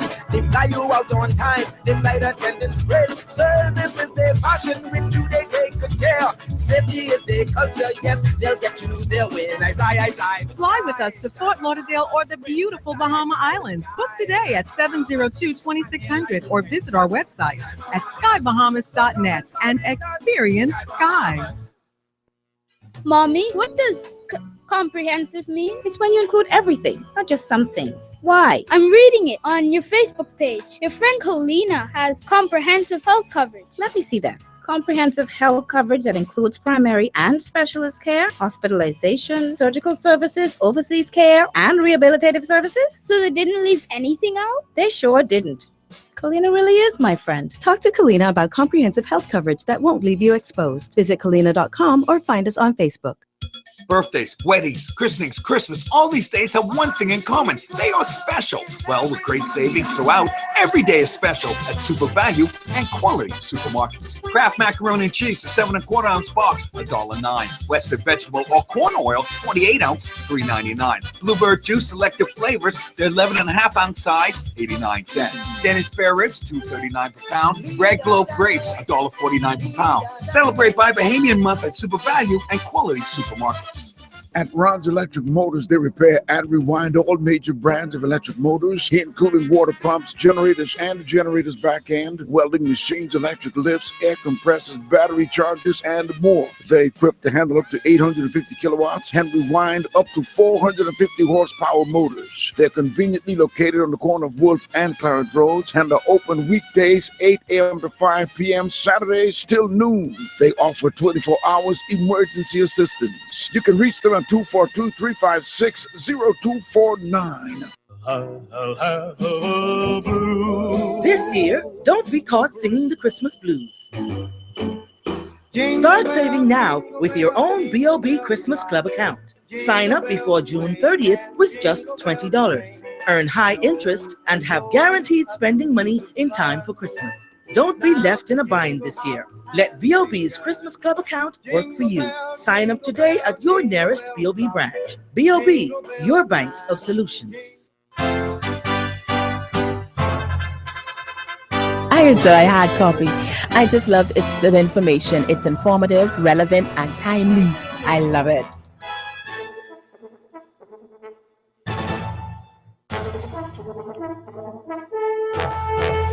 Welcome back to Hot Copy. I'm Steve McKinney. My special guest today, Edward Belfer. You can call us on the telephone, 325-0235 or 6325024 or 43 and 3250252 or 53. I was looking at some of my text messages. I saw where someone texted me and said that the Yes Vote people are on the streets campaigning in Baines and Grantstown and that they're going door to door, and it's not a pretty picture. I don't know what that means. And others are calling me about what else happened on other talk radio shows today that minutes get due right in. And because these people for the Yes Vote is trying to push this thing down the throats of other people, say he telling people to vote their conscience, ministers, and says, nobody can tell me what to vote for. From day one, I knew the bills went deeper than what they appear to the surface. What I also know is these Vote Yes folks have an agenda, and they are letting no one derail them. They only telling people vote yes for equality. They sound like they want to rile people to vote yes, but they're making it worse by appearing to be hostile with the people. So that is just one of them. That, and I'm saying this is what is happening here in this whole their exuberance to catch up or to get this bill done, because that is the job, that's the assignment, that is the mandate. Yeah. But it's getting a little rough and tumble in some neighborhoods, I should say. For the people who are saying vote yes. But that's not been the case with you. You've been able to go there and do some things. You've been talking on Facebook. We read a short time ago what you said you consider Bill 3. The more you realize how problematic it is, it is really Pastor Cedric Moss, who you believe is correct on this whole thing with Bill 1 and 3 having this kind of clashing. Yes. And that could do the process of elimination of something for the rights of individuals who you're trying to give the same equality to. Yeah, well, one of the most important things is that the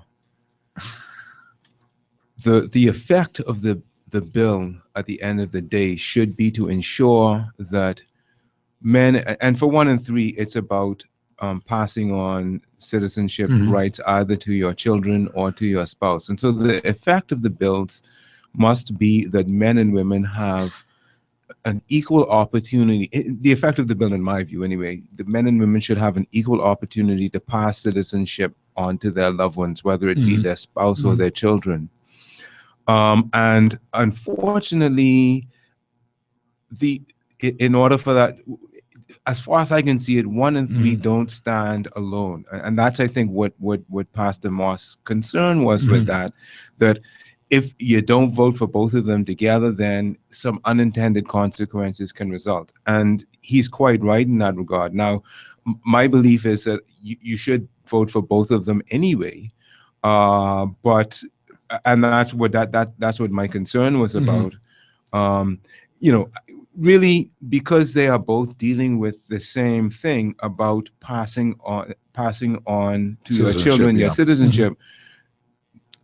And maybe I'm not a constitutional lawyer. But so how could these guys miss that? I mean, these guys are good, and they missed that, and they exuberant. I would like to say, I would like to suggest that maybe they missed that in the exuberance to get all these things done to kind of bring a fair balance to everything. The single man, the unwed mother, that kind of thing. And maybe they missed that. But if it cancels out either one of them, depending on how people vote, you may have a problem with that, because you don't want to deprive anybody, yet you'll still have another problem if somebody's not treated fairly under the Constitution. Yeah. I think how did they miss that? I'm not really sure. I mean, I think one of the things that they wanted to ensure was that there was some language there for a father who is not married to the mother of his child, that the father would have to provide some legal proof of paternity, and they wanted to couch something. But the courts do that now. See, and so that's why they shouldn't get in that area. And that's exactly what I was getting at in that. I mean, they shouldn't do that. In my view, that did not necessarily have to be included. But since it has been included, and in order that we don't deprive anyone of their rights, I am going to be voting yes on 1 and 3 to ensure that everyone just to keep it together. I see your point. To make sure that everyone gets the rights that I believe that they deserve. Let me ask you this, Dr. Belva. Wouldn't it have been more prudent at this stage of the game, all things considered, lack of education is not hit home the way it should have. There have been some mistakes in trying to put it all together. It seems rushed because the PM don't have that much time. I think they're trying to get things done before they go back to CEDAW or whatever the thing is called, so that they can at least have these things done. We'll know where we stand as a country before, before July. That's just my view. Now, we can speak to that in a minute, but wouldn't it have been more prudent? When you look at what we are dealing with. So please don't tell me to put this off. No, not to put it off. Well, in a way, the way would have been, to me, small step, intervals of, if you really wanted to see people's viewpoints on this and give people enough time to think of it and to consider it. If it's passed in the Parliament, the Constitution gives the Parliament the right to go ahead and make what they have to do in law based upon what the Constitution gives them the right to do.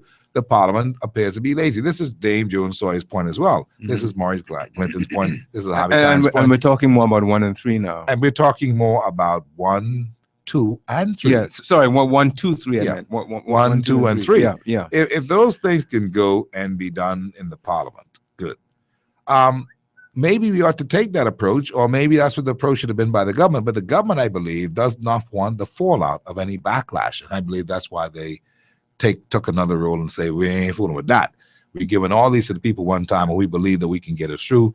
If the people can endorse it and pass it, it will be enshrined. Everything will be done.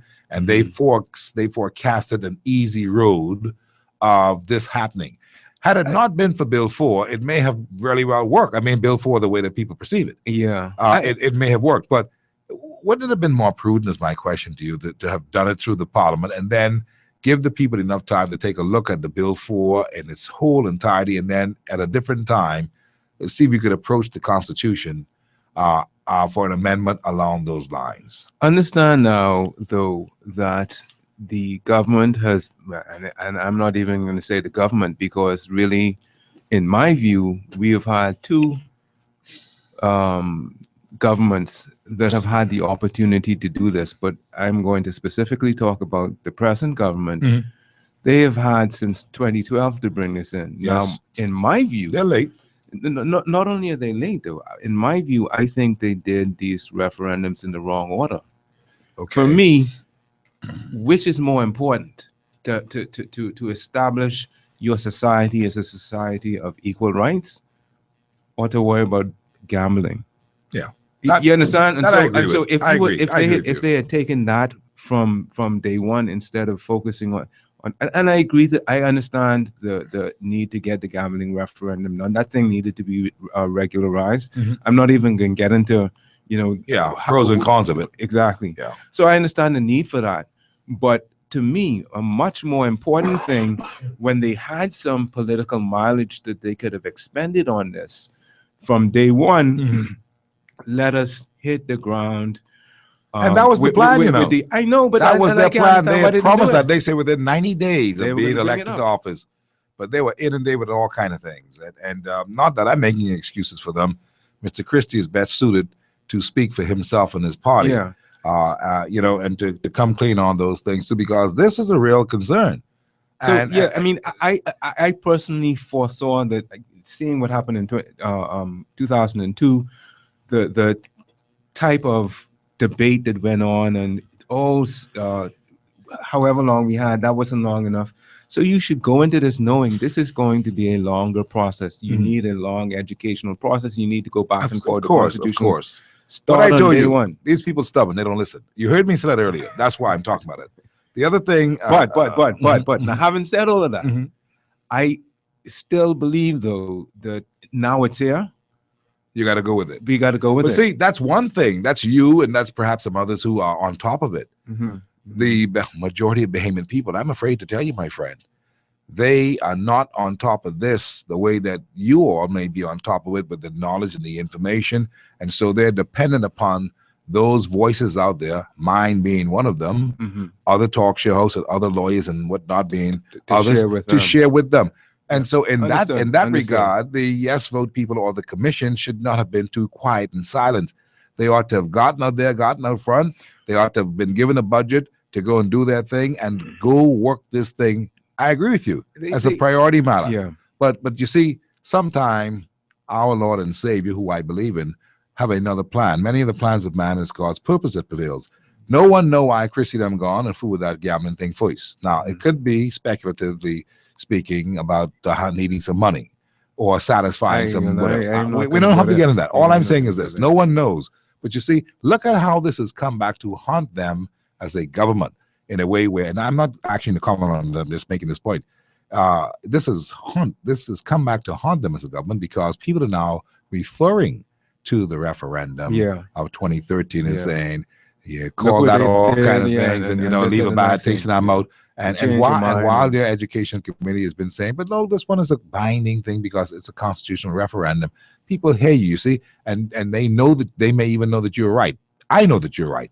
But you see, the average fella out there in the street, he goes on something called trust. Yes. If they don't trust you no more, you have been had. Yeah. And that is what is happening now in the country.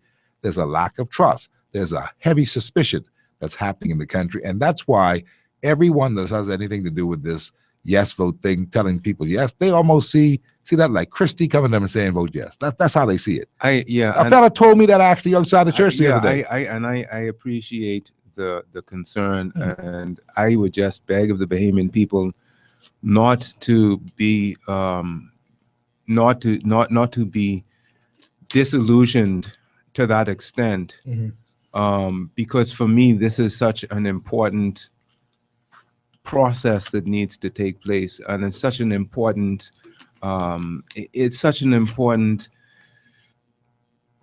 undertaking. But to me it's fundamental. Yes, it's so fundamental that we can't let the politics get in the way of this monumental and historic opportunity that we have. And I see it as an opportunity. We missed it once.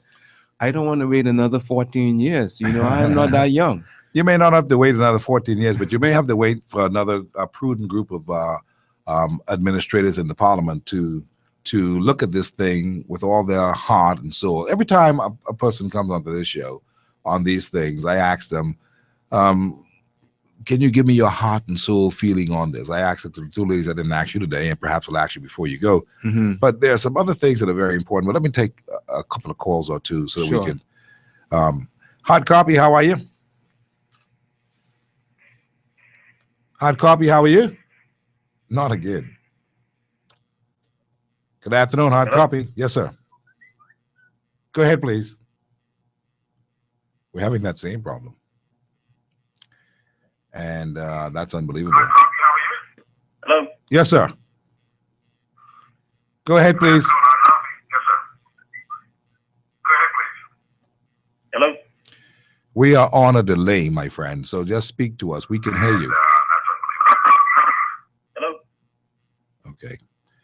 I don't know what's happening with the phones, friends, but call us. If you're listening, if you have your radio by, just turn the radio down low, and you can hear us right on the radio.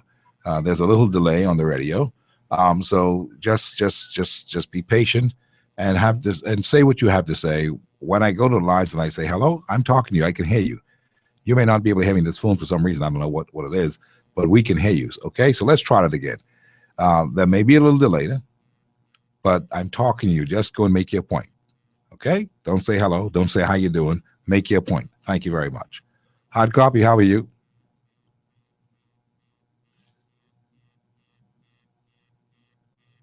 Are you there? Something fishy. You smell something fishy? Why they have to go? Why you have to go round and round begging people to vote yes? It has to be something in the air. Even some of the preachers are all talking about yes. I don't think it's fair for you to go around telling people and asking people to vote yes. Let people do whatever they want to do. It has to be something fishy about this number 4. Mr. McKinney, have a great day. I appreciate your call. Thank you very much. I don't know what's happening with the phones, but listen, at least that lady got my message. Yeah. There's a little 7 seconds delay, I think it is. So when I come to you on the phone, please just go and make your comments. The numbers are 325-023-546, 325-024-2043, 325-0252 or 53. And BTC told us that these phone lines were fixed, and they don't appear to be fixed. Now, I can tell you something. Can I say this? Yesterday, when the phone lines freaked out, around the same time, they said that their cell tower, or their tower right here on Meeting Street was hit by lightning. And so they said that messed up all the phones in the area. But I can tell you, after the show last night, we spoke perfectly on these phones back and forth. Okay? 5 minutes after the show was over last night, we spoke perfectly back and forth with the people on the phones. A technician told me that BTC can do things with these phones from their building, that they can do things. Now, I don't want to get into that conspiracy theory. I just want BEC, if they're fooling around, cut it out. Cut it out. It's just stupid. It's immature. And if you've got directions from the government to do that, I'm going to find out. I can tell you that right now. So leave these phones alone, because it cannot be that these phones work perfectly all day, right up to the hard copy. And I come to the phones and I get this nonsense. Leon Williams, I'm going to call you out. Get these phones straight, because I'm getting suspicious now. And then last night when this happened, right after hard copy, these phones work perfectly. I was like, what the hell is this? This has never happened. It happened yesterday, happened again today. There's been no electrical storm today. There's been nothing. They said yesterday that may have happened to their tower. Today, the phones work perfectly. All night, the phones work perfectly after hard copy. Why are the phones being messed with again today? Now, if BTC is doing that, I cry shame on them. If anybody in the technical room doing that, I cry shame on them. If it has been authorized by this suspicious government that I'm dealing with, I cry shame on them too. It is foolishness. That's the kind of thing that is pissing off the Bahamian people, because it looks very suspicious. And if it isn't suspicious, Leon Williams, you give me a call and let me know what is happening. You find out why this telephone is doing that at 5 o'clock.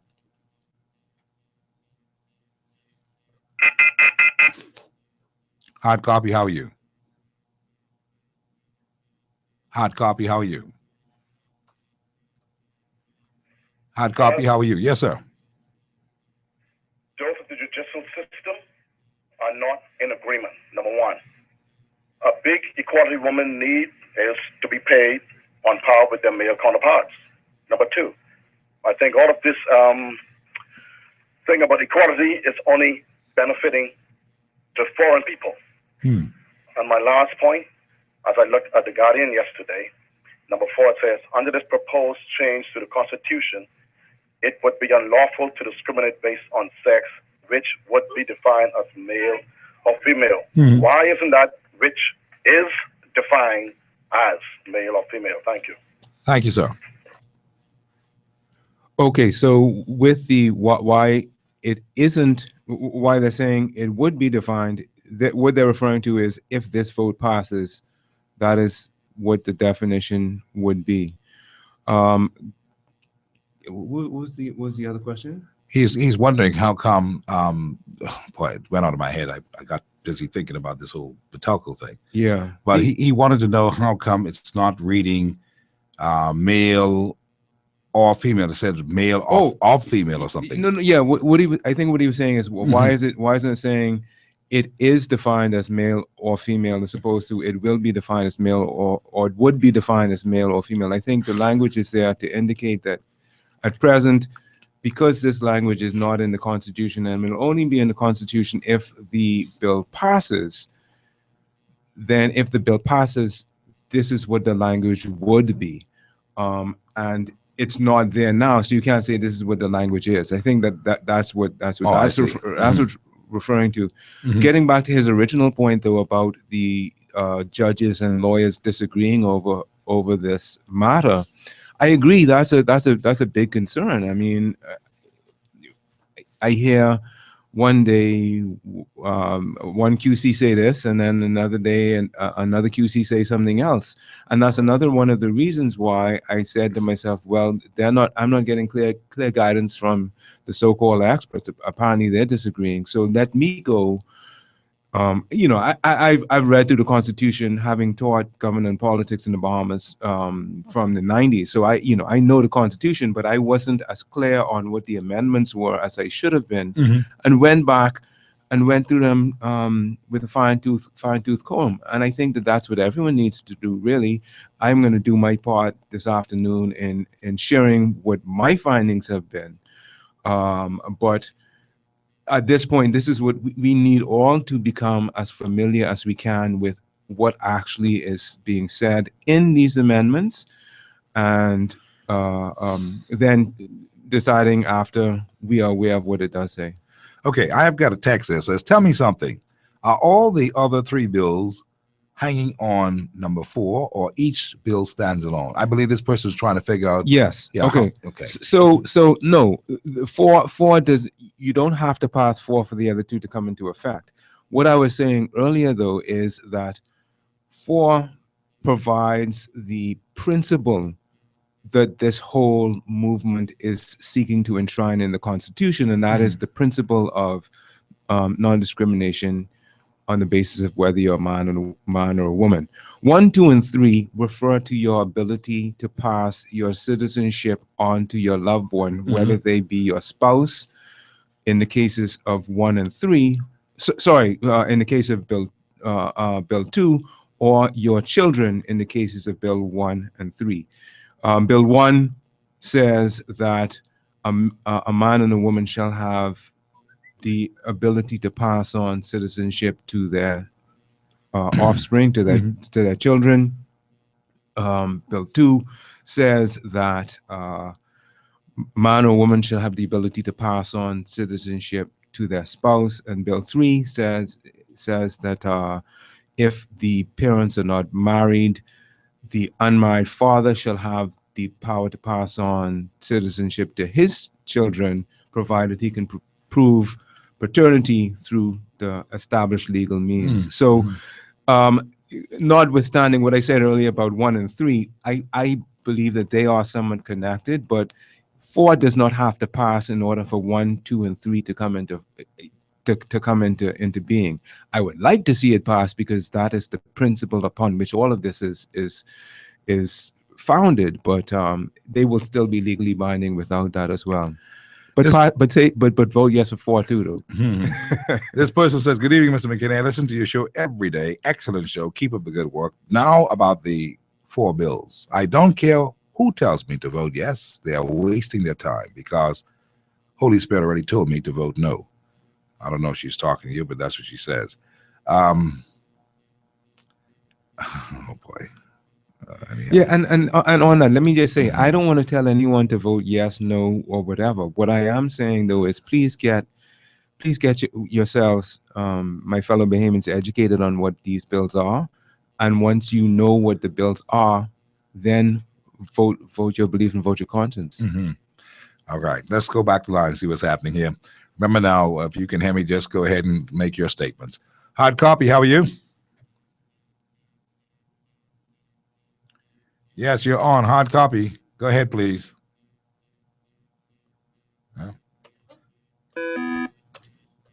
Hard copy, are you there? Hard copy, good afternoon. I tell you, this is a mess. I don't get it, but hard copy, how are you? We have our phone calls coming in. They worked all day perfectly. Isn't this amazing, Mr. Producer? This is absolutely amazing. BTC is definitely doing something to these phones. Now, I believe that. They're convincing me. I said yesterday I didn't believe that. But having seen the phones come back up and work properly yesterday right after the show, and also all day right into the show, and now they're not working properly, somebody at Batelco, can you please tell me, Kirkwood Ferguson, I depend upon you. You're a great guy. Can you please tell me what is going on with these phones? Because this is not good for the public. The people around the world are hearing this. They're hearing how lousy BTC is. That's the first thing. They're hearing that Leon Williams is moving around, doing all this junk in O'Connell, but he can't get these bloody phones working properly. What kind of nonsense is this? Is this deliberate? I hope not. You know, I'm so suspicious of the government. I wouldn't put anything past them. You know, I'm really serious about that. I want you to hear me today. If I spend the rest of my time here on the air today, you know, dealing with BTC, that's what will happen, you know. I think that is wrong for any company like BTC that is doing a service. We pay for our services. You know, I can understand if you had a problem, but these phones been working perfectly. Not only that, and nothing has happened this evening. Why aren't these phones being allowed to work properly? See, I've been told that the people at BTC, some of them who are in on this, that they can turn these phones in a particular direction that you can't hear what the people are saying. They can do that. They're proving it. They perhaps testing to see how things are going to happen for the election time. Now, are they working as a private group or are they working for the government? You see, this is a real thing. I want the world to know that BTC is not being fair to Peace FM and the McKinney Media Group, because we have proven it. All day we checked these phones and was running the state, all the DJs getting their phone calls, nothing is wrong. How come this has happened again? Now, I'll be the first to apologize and beg my pardon if they can tell me why that's the case. Understood. But nothing from them. Hard copy, how are you? Hard copy, how are you? Hard copy, how are you? See what I mean? Hard copy, how are you? Hey, Steve, how you doing? Very I'm not sure good. if you can hear me or not, but I believe the Constitution was based or written based on equity and not equality. And that's the reason a lot of the laws are written that favor women. One in particular is the Penal Code. And it basically states that crimes against women are considered indictable offenses, meaning they are more serious crimes than a crime against a male. And then when you look at the, not just the Penal Code, but you look at the Marriage Act, the Child Protection Act, the Sexual Offenses and Domestic Violence Act, all of those are basically have some kind of clause in it that favors women. When you look at divorce rates in this country, they favor women. So if we was to vote yes on bill number 4, we have to look at all these unintended consequences of these bills, on which the yes vote people are not talking about. So do we want to take these rights away from women that they currently have, which I think they should?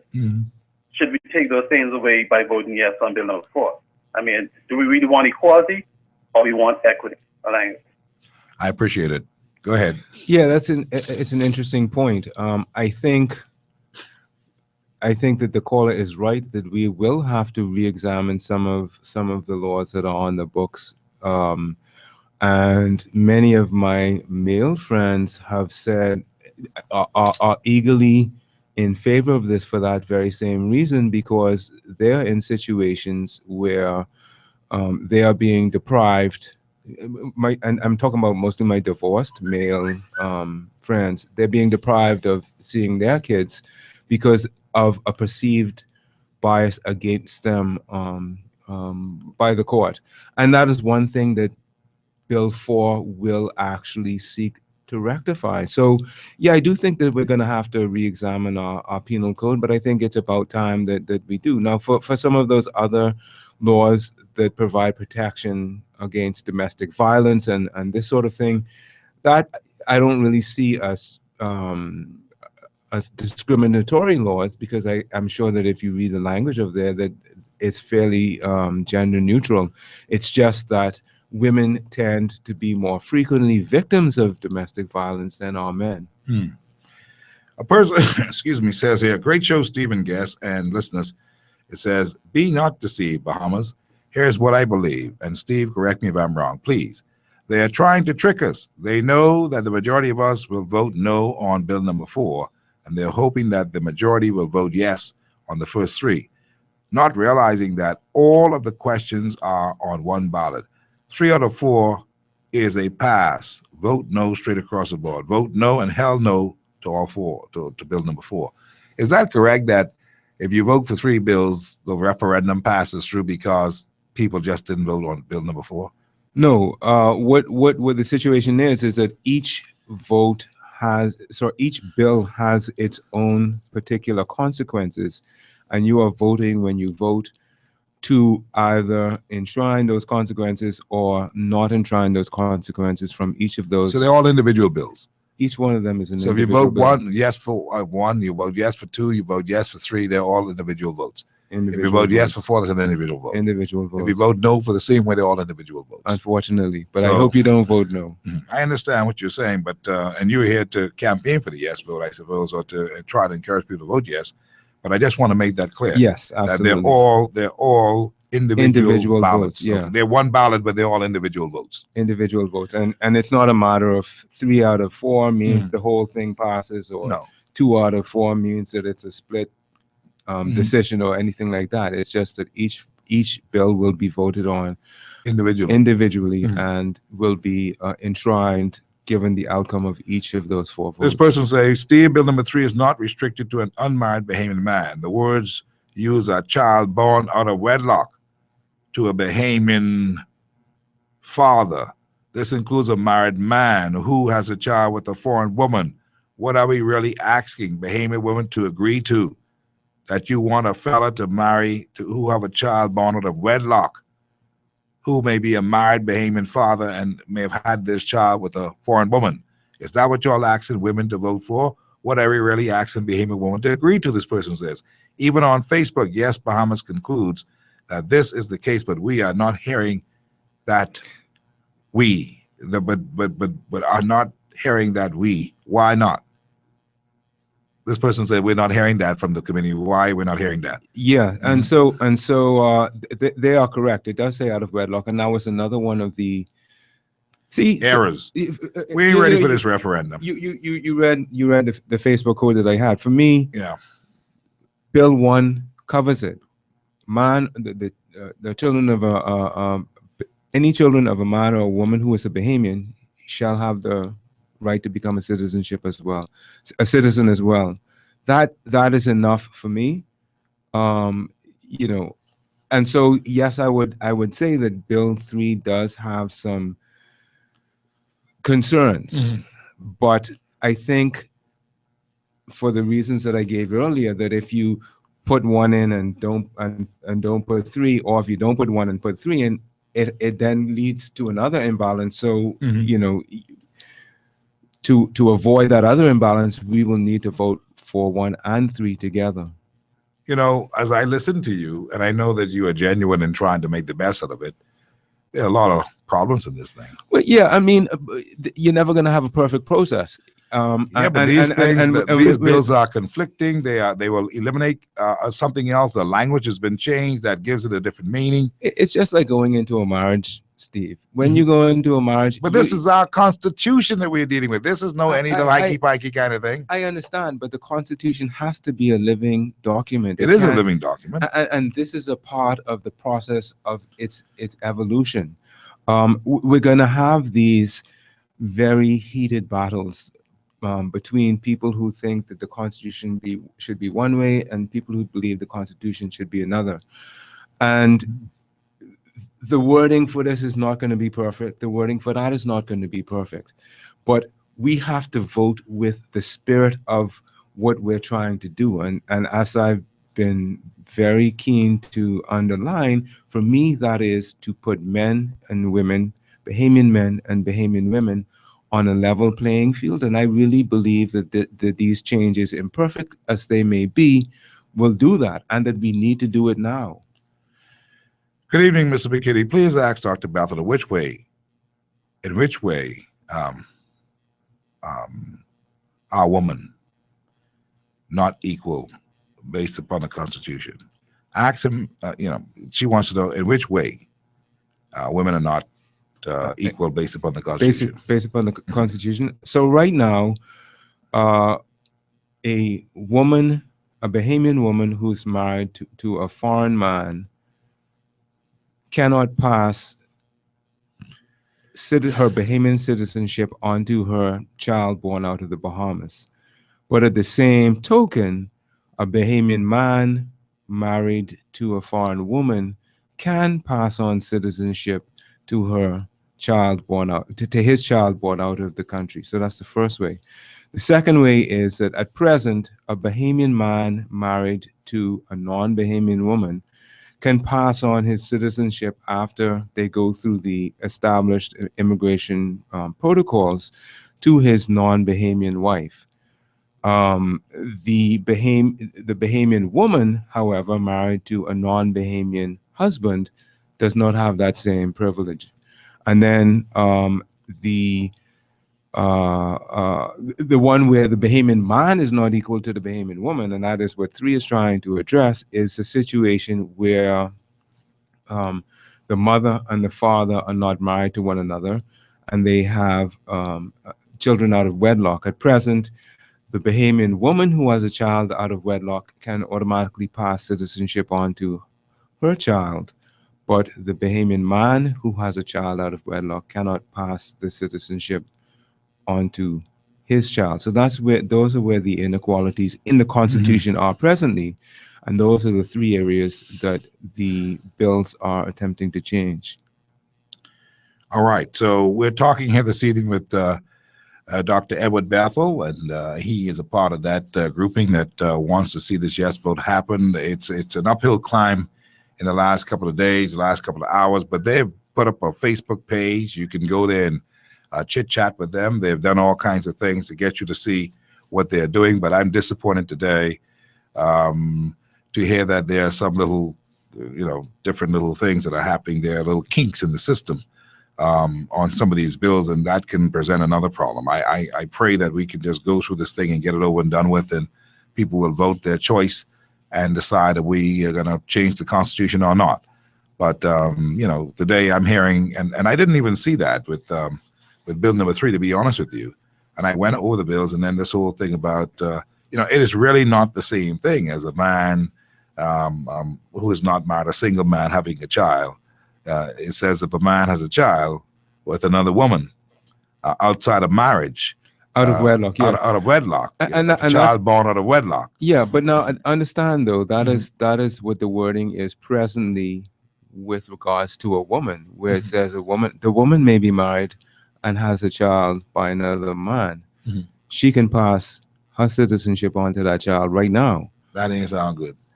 But I'm just telling you what's in the Constitution right now. No. I'm saying is the woman who may be married, you're saying to me, may have a child out of wedlock while she married for somebody else. Of course, it's not good. That's not the kind of society that we want to live in. That's why the forefathers brought up all these moral codes, and that's why there are certain things about spirituality within the preamble of the Constitution. Yes, that yes. is supposed to mean something. When we start tweaking this Constitution and doing this and doing that, we are at a but they were the ones who put creating a decadent society because we're eroding the moral code of this country. They put that in the Constitution as well, though.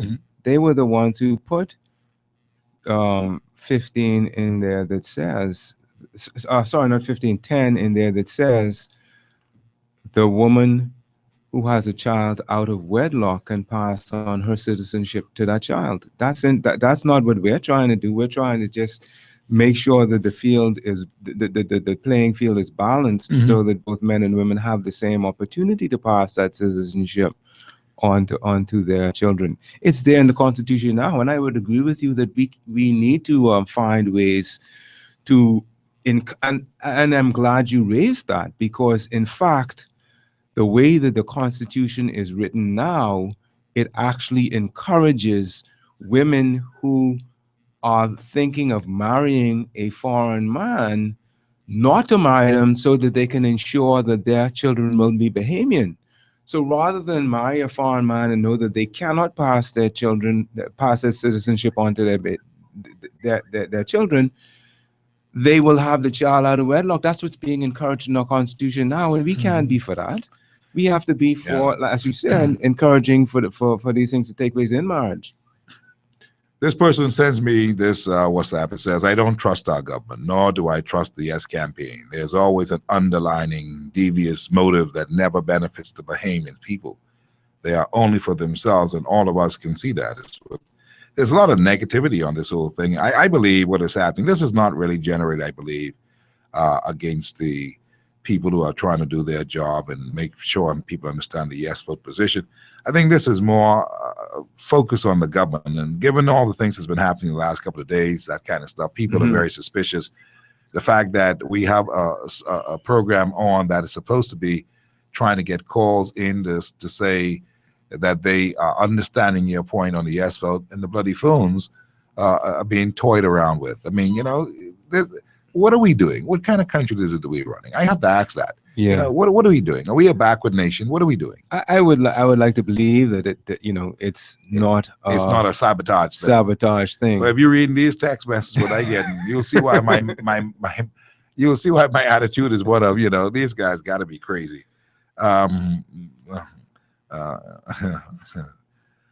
He say, this person like, Steve, this man is stuttering too much. Please ask him if he can say without a doubt there will not be same-sex marriage. I have said that from the start. That was the first thing. Maybe they weren't listening from the very start. I do not see that these changes will lead to same-sex marriage. I can't see it, and I am not sure where that is coming from. This person says, Greg Moss recommended a proviso to include the words natural, biological. It was refused, hence my suspicion. That's what this person is saying, is the male. What are your thoughts on that? I mean, we talked about this earlier. Yeah, we went over this earlier. I mean, the word sex is a very clear legal word to imply male and female, and it's unfortunate that it's being interpreted in other ways. I haven't, as I said, I researched many different constitutions, and I haven't seen any that have these detailed definitions of what the word sex means. So I understand why the people in the Constitutional Commission were taken aback by the need to include all of this other language, and I think that they have gone further than others have gone by saying sex which shall be defined as male and female. I understand the concern that people have. Again, given the way that our Constitution is written, I think that concern is unfounded, and I don't see a way that same-sex marriage can come about by the changes that we are making to the Constitution now. Let me check these lines again. Hard copy, how are you? Hard copy, how are you? Hard copy, how are you? Hello? Yes, sir. Hard copy. Go ahead. Talk to us. Hello. Talk to us. Yes, I can hear you. Hard copy. How are you? Go ahead, sir. Talk to us. Hi, Steve. Can you hear me? Yes, I can hear you. Go ahead. Oh, I can't hear you at all. Well- No, I just wanted to say that I'll be voting for Speak up. Speak up. penalty. It'll be the penalty for the last referendum. You want to say again? I said I'll be voting no for 4 bills, Uh-huh. and it's the penalty for the last referendum. Oh, he said he'd be This is the voting. government you just can't stop. Yeah, he said he'd be voting. Thank you. He said he'd be voting Yeah, for the 4 bills yeah. because of the last referendum. Yeah, I hear it's a valid concern. I mean, Has the commission the committee taken any of this into consideration? Do you meet with those persons, the individuals who have been able to sponsor and spearhead the Yes Vote campaign? There's some people who we've almost forgotten who are at the front of this. Lynn Holowesko, former president of the Senate, and also Lady Sharon Wilson, presently of the Senate. Have you been? Do you all talk so that you can, make an evaluation and assessment as to how you're going to go and do some things different? Because it appears that these people are not. They're not on that run, on that Yes Vote run, and not only that, it appears that they are very, very. Well, they don't trust what is going on. I don't know if that's at you all or the government or at this whole position of it seems like all these other people from the bourgeois grouping are saying and setting things down off high. These things, believe you me, Dr. Balfour, are very important in the psyche of the Bahamian people. If you believe that these Bahamian people don't see certain things and pay attention to it, you tell a lie. They see them and us. Mm-hmm. I said on the radio before, some of my colleagues didn't like it. And I said, okay, I won't say it again. But here it is. The reality is, from my heart and soul, it is a them and us kind of situation. And the people on the ground, and I go to most of these barbershops, I have conversations so much, I talk to them, my mouth dry. Mm-hmm. And I can tell you, that's what people perceive. And they want to hear from Lady Sharon Wilson. They want to hear from Lady, not Lady, but Lynn Holowesko. They want to hear from them, and they want to hear what they're saying. Talk to these people. Yeah, I said from the outset, that's one of the things that has disappointed me the most about this whole process, is that it has become a way that we have divided our society in, as you say, to them and us. I don't see it as them and us. I see the three of us in this room, we are Bahamians. All the people who I've talked to about this, we're all Bahamians. Yes, we have a difference of opinion. I'm going to share with you my difference of opinion and why I believe that way. If I can provide you with some new knowledge that you didn't have, great. If you can then come around to seeing things my way, even better.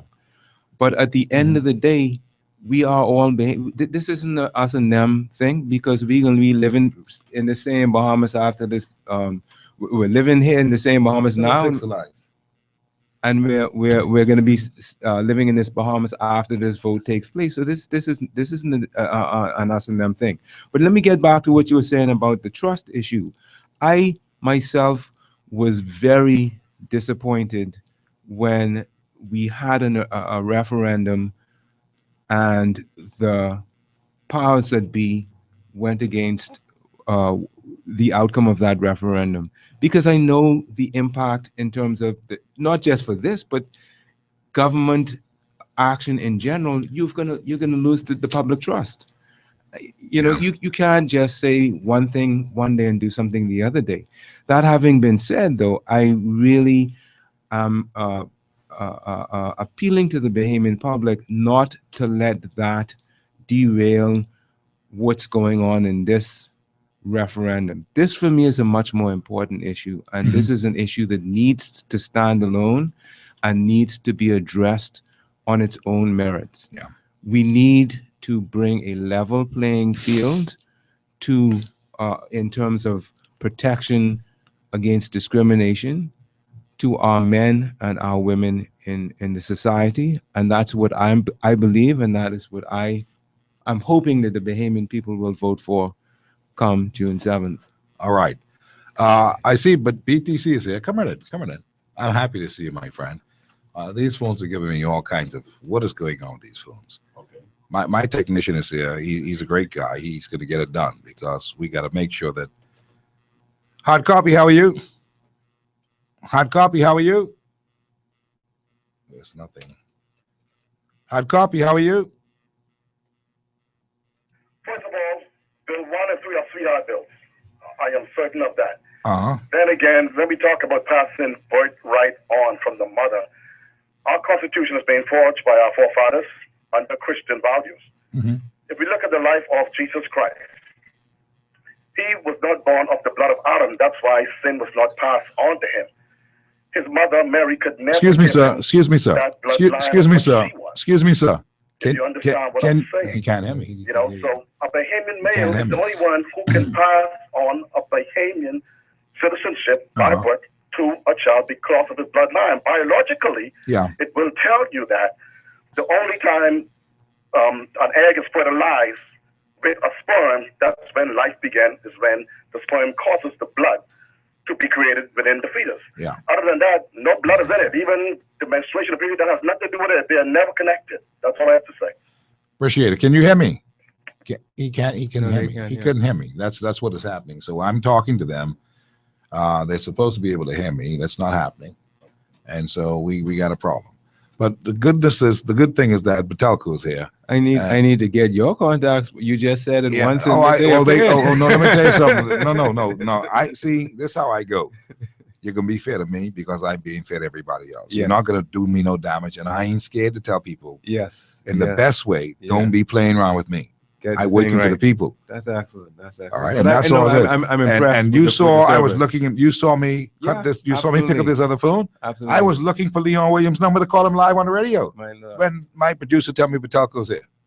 I mean, Because but I I'm want to look- know why I'm not getting quality service Yeah. all of a sudden. And they've always been good. Yes. You know, I give them their credits, but don't be messing around with hard copy. This is a national show. The people in Exuma, everybody wants to hear what is going on. The people in Grand Bahama want to call. Of course. And they can't get through. And the people in Lutheran, they'll tear me up tonight on this WhatsApp. This will never stop ringing. They try to get into the show. They can't get into the show. Absolutely. Absolutely. It's No, I foolishness. understand- I understand the You frustration. know, and it worked perfectly after the show last night. Yes. It worked perfectly all day. So I become suspicious, and I ain't scared to tell you all that. And I'm not apologizing for saying so because I know how this town go, and you all know how this town go. We got a bunch of people around here who could care less about what is supposed to be done properly. You know, and that bothers me because that is why we are where we are in this country today. People are looking at us and we know what we're doing, and the foreign people come and take what we do because we playing around. Do your jobs and do your jobs properly. Be a professional. Anyway, let me go back to these text messages. I have so many of them, brother, and I want to give you all your time. That's why you're not gone yet. You got 3 more minutes, so I can give you a full 2 hours. I believe in being fair and I honest. thank you for that. We had the first half an hour to deal with Mr. Christie. We Yes. brought you in at 5:30. We're going to let you go at 7:30. You had 2 hours on Excellent. the record Thank show. you. That's Thank the you. whole point. You paid for it, and so you're going to get it. Okay, this person says, Steve, good day, Steve. Okay, so keep up the good work. The PM can't speak truth here. No truth in him. These are people text me. There's so many texts about all these things. Another one says, oh, Jesus, that's another one with the Chinese. These people on top of that. We're going to have to talk about the Chinese thing Chinese. tomorrow with Oh, John Lord. Bostic on the show. That's going to be a big show. We may run for 3 hours on that show because the PM is going to be addressing Parliament, and we're going to want the people to hear what he says as well because we're an equal opportunity provider. So stand by for that. Today, though, we've got a brother, and I call him brother. You can tell that I feel that the fella is genuine. If I call you brother, that means that I believe that you're saying something because I don't call these fellas brother. I call them with their name, and that's it because I can't trust too much people these days. Anyway, that's not your fault, Brother Edwards. I'm here, Brother Bethel. I appreciate you being here. This person says, they really think that only they know what is good for us and not us. Writing off BOB debts, place them on Bahamian back is a mistake. Do you think, oh God, this isn't for you. And do you think the doubling of the investment on education are these propaganda campaigns foreseen and not in earnest? Okay, something happening now on the phone. I hear it. All right. When a man turns himself into a woman and he wants to get married to a man, there you have it. Same-sex marriage is what these people are saying. All kinds of things. Let me just see here. You want me to answer that, or that's for you? Okay, nothing.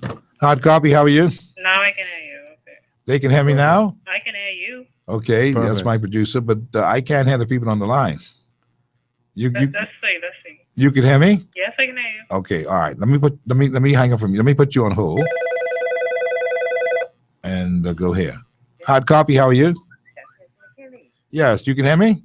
I tuned in kind of late and I hear your phone problems, but I wanted to ask, what are the odds of a cruise ship full of obvious gay persons going up in our land today, It's done? just prior to this supposed equality referendum? What are the odds that that is just a random act?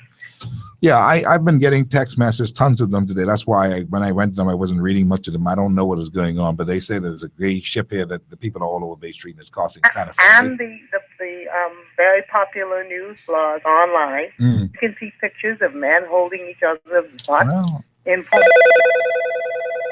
Understood. What are the odds that Of we that get as happening? a nation insulted in that way when we have made it very clear to the world, and CNN called us the stupidest want their advertised business. The Bahamas is open for business to anyone, but you may not announce that that's who you are and that's what you're here for. We are not I we are apologize having for our that. children exposed to that kind of a reality. I appreciate it. Thank you. We hear what you're saying, and let us see. What are your thoughts? I wasn't even aware of that. Yeah. All right. Hard copy. How are you? Hello, good afternoon. Yes, sir. Yeah, Steve, I've been trying to WhatsApp you all day. They're crazy. Yeah, I know. Yeah, I know the phones again is some problem, but with the referendum, I really do think it has an underlying hidden agenda, especially how they have bill number 4 worded. I really think it could be worded differently. Like how? Can you give us a good example? Because if you say the word sex, they can exclude that. They could actually just say sexual origin from birth. Okay. Because you're right. If you look at that the transgender movement, you could have say to the altar if a man and a female do get married, one may be dressed like a man, and one may be dressed like a female. They cut it out. Yeah. I hear what you're saying. He's finished? You must forgive me right here. It's kind of sloppy. I know my producer is not happy with that. Nathan Roll is not happy. He doesn't like when people mess with hard copy. It gives him a problem, and he's putting it back into the system later with all this junk stuff that we don't want to hear on the air again. Anyway, that's what it is. Let's go and see what people are saying on the telephone lines. Hard copy, how are you? Hello. Yes, ma'am. Hi, Steve. How you doing? Very good, thanks. Okay, your line's working out. Well, BTC is here. Okay. Steve, you only talking about the gender equality? Well, that's what this part of the show is. I know you got other things you want to tell me, but what happened on Bay Street Day? No, I want to talk about the Bahama situation. Oh, yes. Well, we can talk a lot about that. I talked about it in the first part of the show today, but we're going to talk about that a whole lot tomorrow. Tune in at 5 o'clock exactly. It's going to be a special show. And we perhaps will go for 3 hours tomorrow. All right. We'll give you a chance to say your thing. Okay. Okay, thank you. All right. Hard copy, how are you? Hello. Yeah, you got a question for Mr. Yeah, Steve, that's me talking earlier. The phone cut out on me. Oh, I'm sorry. Yeah, we have a like talk you here. said, They're trying to fix the phones. Yeah, I see. It is an underlying hidden agenda. So like I say, explained earlier, like I say, if a man and a female do choose to get married, and the two of them are males, that's it, it's open grounds for discrimination. So they'll say they're discriminating against them getting married in the first place. Understood. So, and then plus, as you actually know this evening, a cold cruise ship just came in now with 6,800 gays. They probably come to get married also. They're a little too early, though. Each and all down in these skimpy things. This ain't right for I'm children only to see. kidding. I didn't mean that. I'm only kidding. Yeah. This ain't right for the children to see, man. Because I think they ain't got to think with the future of the Bahamas. It starts with the children. Well, they heard that they're close to the big victory, so they perhaps came to stop and to give some support. I send you all the pictures. I send you all the videos on WhatsApp, Steve. I appreciate it. Thank you. Thank Well, we got to know something. You're putting the pressure on me. No, I don't mean to put no pressure. No. I told you from a long time ago. Yes, There were times when we had the gay cruise ships coming in, and a lot of people went out there to say, hey, you can come. Even Ingram made a statement on it, says, but in the Bahamas, we don't want to see that displayed publicly. And they agreed, and so they didn't do it. And so they came, and they've been coming for a long time. They come every week, I believe. But they probably feel a little, they may be celebrating. I don't know. I'm not down there. I can't tell you. All I know is that we are going to do our best to be as fair and balanced about these whole things. Now, let me ask you something. Yes, sir. You heard all them people calling that flood of calls just now. Yes. Since BT has come in, we appreciate BT coming here. Thank you very much, Mr. Kirkwood Ferguson. He's just a great fellow down there. They should make Kirkwood Ferguson in charge of everything. I believe the whole thing will work. Honestly, I really believe that. You need to give me his number. Yeah, I'm going to give you his number because he is a great guy. He'll get it done. And he got his man in seconds. He probably heard that APB. That was fantastic. But, one of the things that's happening here, it seems to be working now. I don't hear it ringing through. I see 2 calls blinking. So you better hang around. I'm almost finished so I can find out exactly what's going on. All right, that's the BTC guy. He's a good guy. He's here. Now, listen. Yes, sir. With all that is happening, and I apologize for all that part of the stuff just now. Right? With all that's happening here, I've got to ask you this, though, Dr. Bell, before you go. Do you feel that the transgender rally has hurt the chances of what is happening? They came out at the time, and it just when the people were saying, okay, let's hear what you all say. Then that happened, and people saying, but they're saying that they ain't for it, but they're just like amplifying themselves and putting themselves in the spotlight. Do you think that scare a lot of people that this bill form may have more to it than what meets the eye? I can't really control what other groups do and what they feel is their right to do. I can only say that I am going to work my hardest to ensure that we can get to a place where men and women are equal under the Constitution. They have equal rights to pass on their citizenship under the Constitution.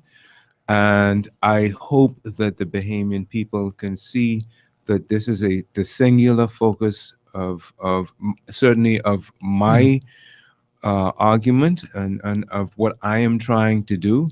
I can't control what other people will do, and I can't control how the Bahamian public react to what these other people do. But my thing is that I am hoping that we can get to a point where equal protections and equal rights are enshrined in our Constitution. Okay. Well, listen, brother, let me thank you. I think that you've done a remarkable job, all things considered. Thank you. I don't know if you've convinced anybody to vote yes, but at least you've been here and you've listened to what people said, and you didn't get all upset. And you know how the Bahamian public is. You're from the Bahamian public. You understand this. Absolutely. And you understand the two sides of this divide. And hopefully the best things will happen for our people. But I do believe there's some fundamental errors that have happened, and we'll discuss that another time. But I do appreciate you coming. And one last word you want to tell people before I let you go? I just want to say, Bahamas, get educated as best you can. The documents are out there. Read the bills, read the Constitution. Make sure that you are as full of knowledge and learning as possible before going to the polls. And once you have all of that knowledge and learning, then make your decision and then go and place your X. I hope that it is an X for yes, but do so whichever you vote for, educated and knowledgeable. Well, you've done good. I think that you've done better. Now, don't say nothing. You finish. I think you've done better than the bishops who tell people to vote yes and that's it. But that's just my view. And I can say that because this is my show. But I'm only letting you know. But that's I thank you very much. Dr. Edward Bethel is the Director of Distance Education at the College of the Bahamas. He has a BA in Political Science and Government from Columbia University, New York, and a PhD in Education, International Educational Instructional Technology. He's formerly the Deputy Director of Education at the Anglican Central Education Authority and is an instructor at the University of the West Indies. He believes in the yes vote. He wants to see the good things happen. He believes in woman equality. He's the son of Dr. Keva Bethel, and she was a fantastic, great woman in this country, and we could never repay her for the great job she did at COB. We thank you very much, and we wish you the best of luck. We hope to see you again. Thank you for having me, sir. Wonderful. Now, my show's not over yet. Thank you very much, sir. But I will tell you this. I have to talk to BTC for a second, and then I've got to also let you hear something because Mr. V. Alfred Gray, can you call him on the lines right now? V. Alfred Gray told me yesterday that he didn't say something that I told him he said. I'm going to play that for you in a minute. So get V. Alfred to turn on the radio so he can hear that I tell him Hard copy said he said it, but he said he didn't say it. Now, we'll do that in just a minute. Thank you very much. All right. If my technician can come in here from BTC, because I have to be fair to BTC before we go. Yeah. My technician, you're listening to Hard Copy, and this is reality Hard Copy today. You're hearing everything, all the background sounds. As Nathan, my producer, is looking at me with his eyes halfway closed. How you doing? Sit right down there for me a second. Let me just make sure I don't get the wrong impression. This is my technician from BTC. He's been sent here, dispatched by the boss of that particular area. I think his name is Kirkwood Ferguson, eh? No, I'm Philip Hunt. You're Philip Hunt, but Yes. the Kirkwood is, what's his last name? Kirkwood Ferguson. Ferguson, that's right. Philip, how you been? Pretty good. Wonderful. I'm happy that you came to correct my phones. I appreciate that. No problem. What was really going on? Because they were, let me first tell you, they were working yesterday. I had to Perfectly. do an adjustment in the programming. Oh, you had to And, do an yeah, adjustment. So it didn't take the last time when the person was here. Oh, I see. So I came back and I reprogrammed it. So you reprogrammed it just now? Yes. So As soon as I walk in, I did it. okay, and so that's all the problem was. Yes, So now we're gonna be fine. very much so. We're I gonna guess based on the fact that the lightning had struck and we had to do slight adjustments in order to make sure that everything is up and running. Okay, so now that someone was telling me that something may have happened, there's something out by where the school is. What used to be Brown and Town. Oh, on don't Nassau worry Street. about that. Y'all got that took it. correct. We got Okay. that under control. So now we're gonna be okay. Yes, sir. All right. Now I see I got 3 lines that let me just check this before you go. Hard copy, how are you? They must be gone. Hard copy, you there? All right. Hard copy, you there? Hi, good evening, McKinney. How are you? Very good, ma'am. You can hear me loud and clear? I can hear you good. Can you hear me? I can hear you. Say hello to my technician. His name is Philip Hunt. Philip Hunt. He's a great technician from BTC. Say hello to him. Hi, Mr. Hunt. Well, you did a good job because now he can hear me and I can hear him. That's very good. Thank you. All right. We were just checking. Just hold for me 1 second, ma'am. All right. So Mr. Hunt, so we're gonna be fine. And then if there's any other problem, we just can The call. lady took my number, so there Mhm. shouldn't be a problem from me on in. Okay. So they can hear us. We can hear them. We can hear our telephone in the. We can hear the radio and the telephone as usual and all that kind of Yes, stuff. I would make sure before I leave that's taken care of. All right. Okay. Well, I appreciate it. Send a shout out to Mr. Ferguson. 'Cause Oh he- yeah, I already big up Mr. Ferguson because I know he's the boss and he gets things done. Fergie, boy, we appreciate you. You see, you're one of those behemoths that we got to talk more about. And if I can put in a good word to any of these fellows who are in charge of the country, I would. And also we have added listeners back at Papaw Track. You Oh. get Sammy Bain, you get Ted Ferguson. All of them and is around Kevin- your LA. Don't and mess Kevin with hard Rubio. copy. Yes. Don't they- mess they with hard love- copy, boy. They love hard copy. Hard copy nation will get you. All right. I Okay. appreciate it. Thank you very much. All the best to you, my friend. All right. Thank you kindly. Hard copy. Yes, ma'am.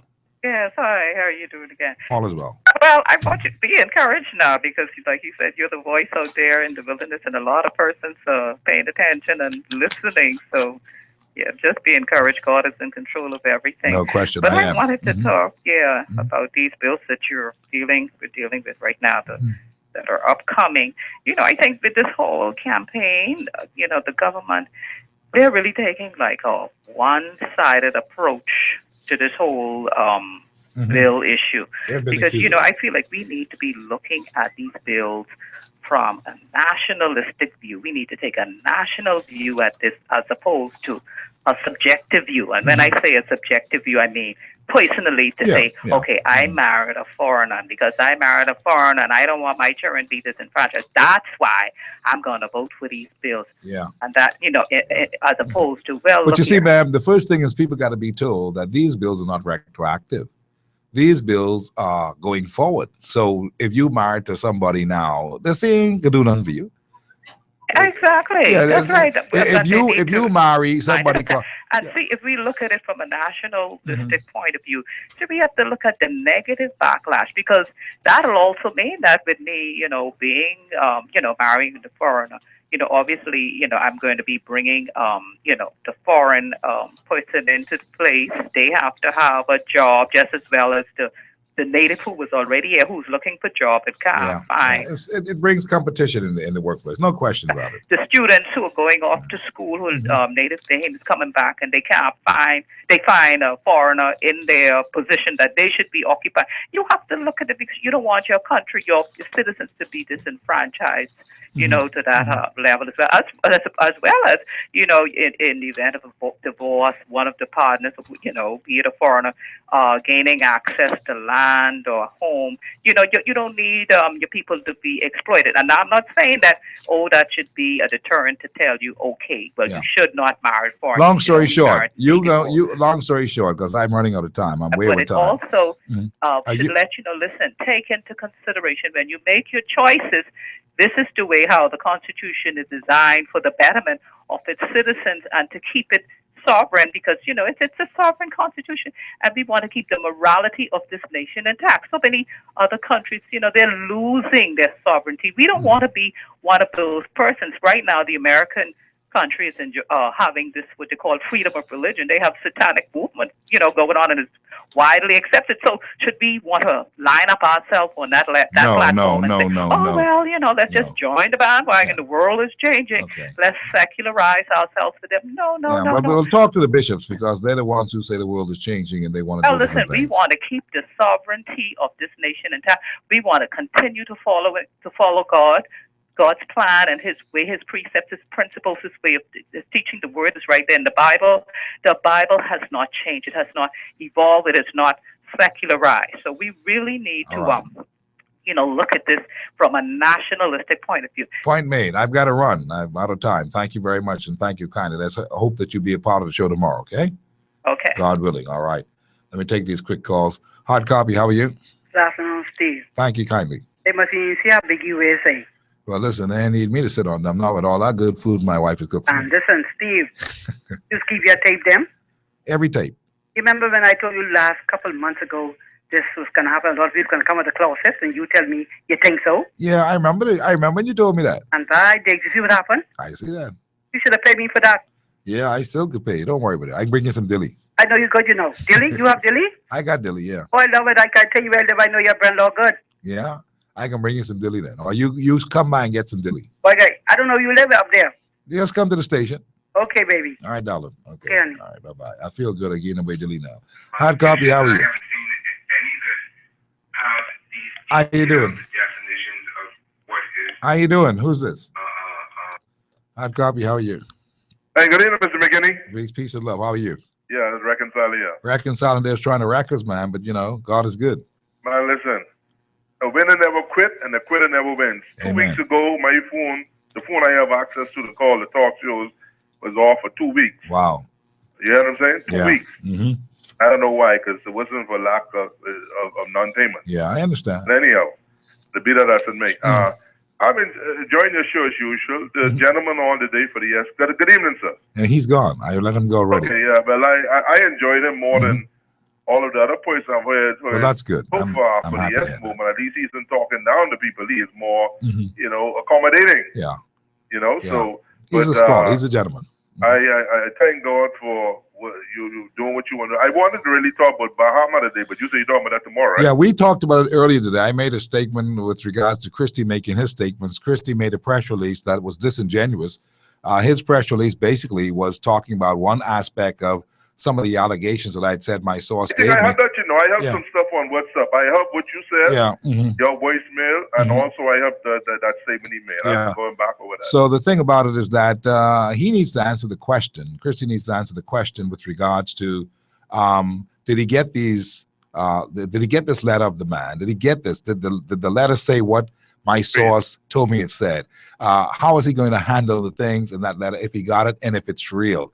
He needs to answer them. Christie has not answered that. Christie has taken one thing and says, usual, Mr. May, I'm going to say this, as usual, because of the lack of transparency and accountability, and because of lack of trust, you know, people don't believe nothing these people are saying.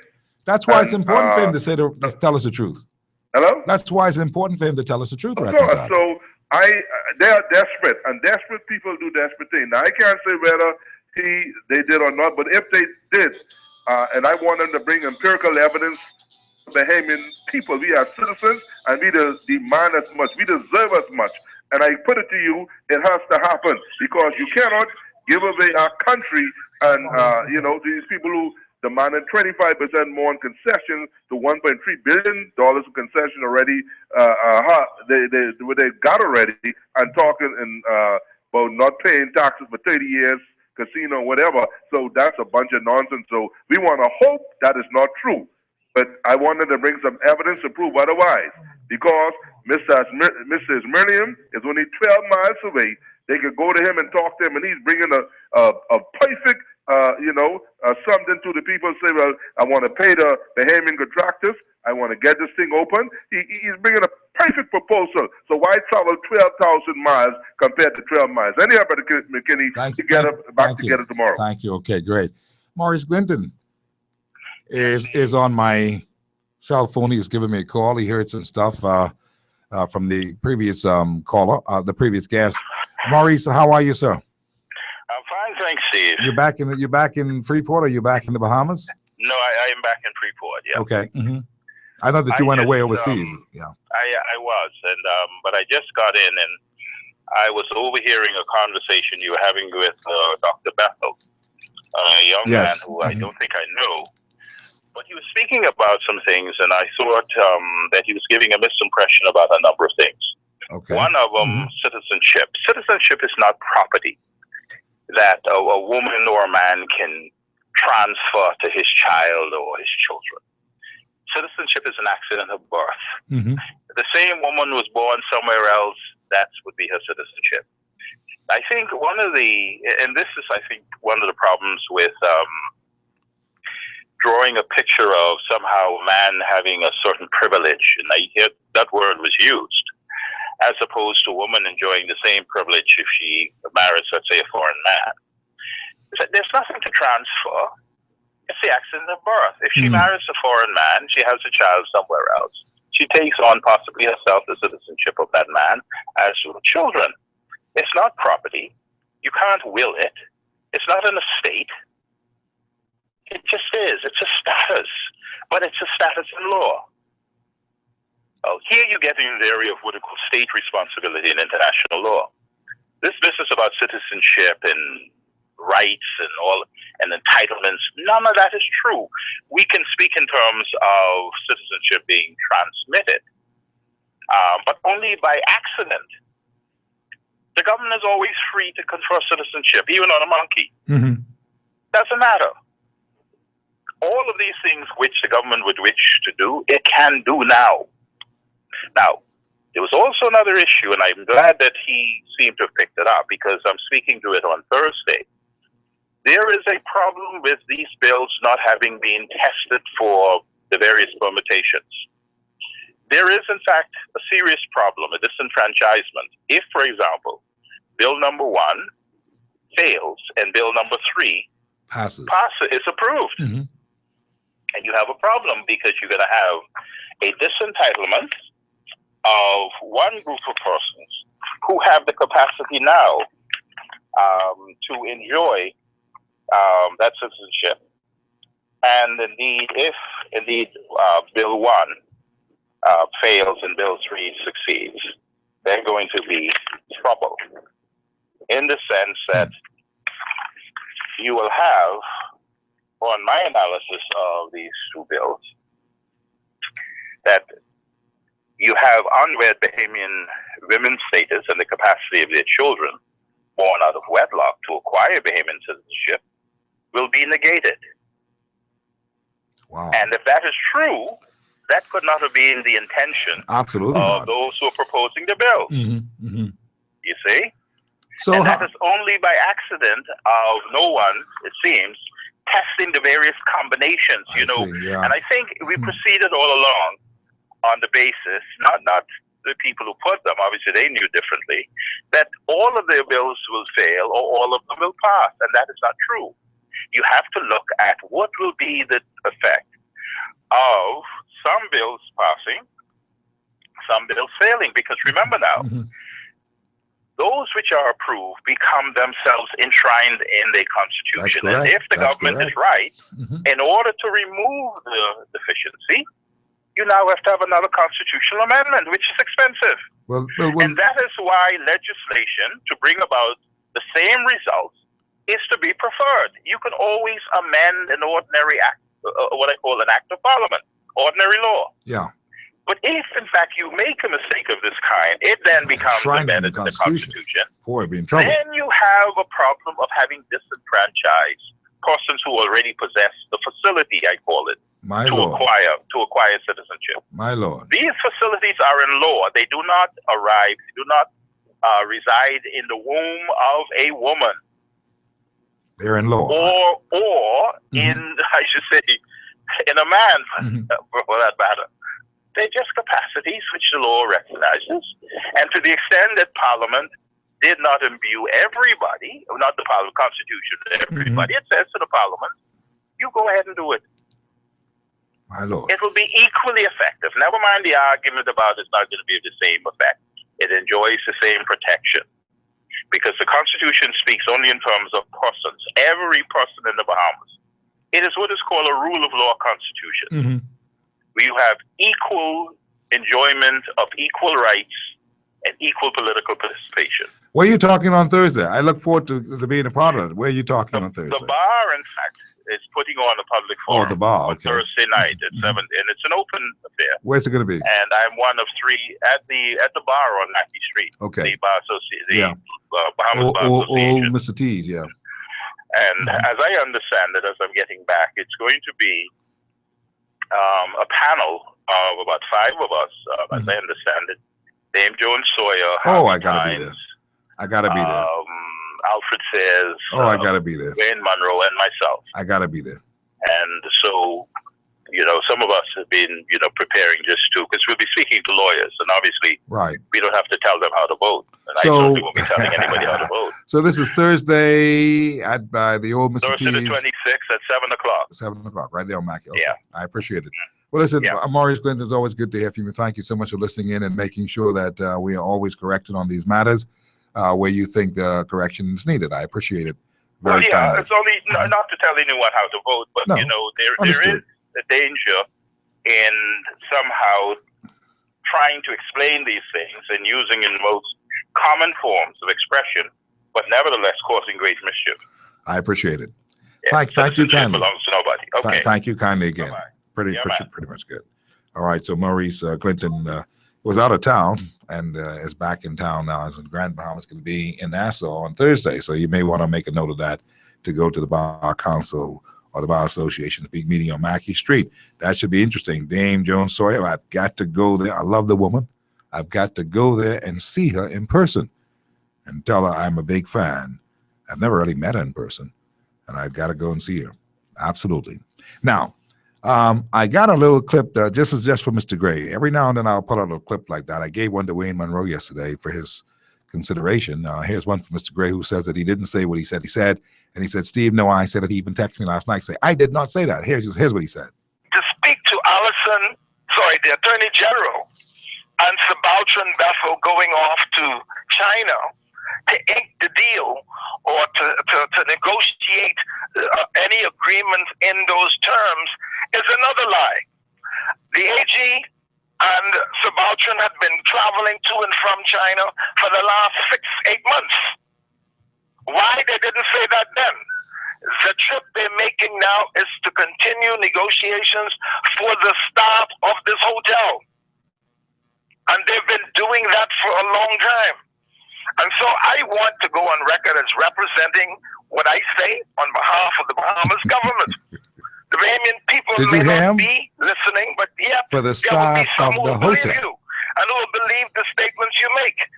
And I'm not saying you didn't get it from sources, but I think you ought to feel that you could have called on somebody in the government before you went public with the statement. To get it from the government, at least the other side, so that when you report what both sides of the coin might say. And that's the position. And you heard him with your own ears. The position is that Boultron Bethel and Allison Maynard Gibson went off this time to negotiate, he says, to negotiate the staffing of the hotel. I followed up in a later question. I said, what staffing? I mean, how they can be staffing when, in fact, this hotel is not open and this hotel is still in the air, Bahama. We don't have a buy as far as we know. So what does Christy, Mr. Gray, and Allison and Voltrum know that we don't know? And then he says that he didn't say that. Well, you heard him yourself tonight. He said that and a whole lot more. And that's just a teaser. Wait until we get to the real McCoy. This is Hard Copy. We're going to bid you good night because we are fresh out of time. It is approaching 8 o'clock and we've been on for 3 hours. Our show tonight has been brought to you by proponents for the Yes Vote, the No Vote campaign, Cybertech Career College, Nassau Motor Company, Commonwealth Bank, Ministry of Tourism, Kalina Insurance for comprehensive coverage, Superwash with 10 locations, Bank of the Bahamas, and Bank of Solutions, Super Value, the All Bahamian Supermarkets, McKinney Media Group, Advantage Insurance and Brokers, Ron's Electric Motors, Sky Bahamas, Seafowl, Executive Printers, Henry F. Store Buddies, Wings and Greens on Fox Hill Road. Tomorrow then, God willing, John Boswick joins me. You can be a part of the show as well. Christie goes to Parliament. Let's see what he has to say. Let us hope that he addresses the issue because it's important. Tomorrow then, God willing, good night from Hard Copy. Nathan Rowe, we appreciate you as producer today.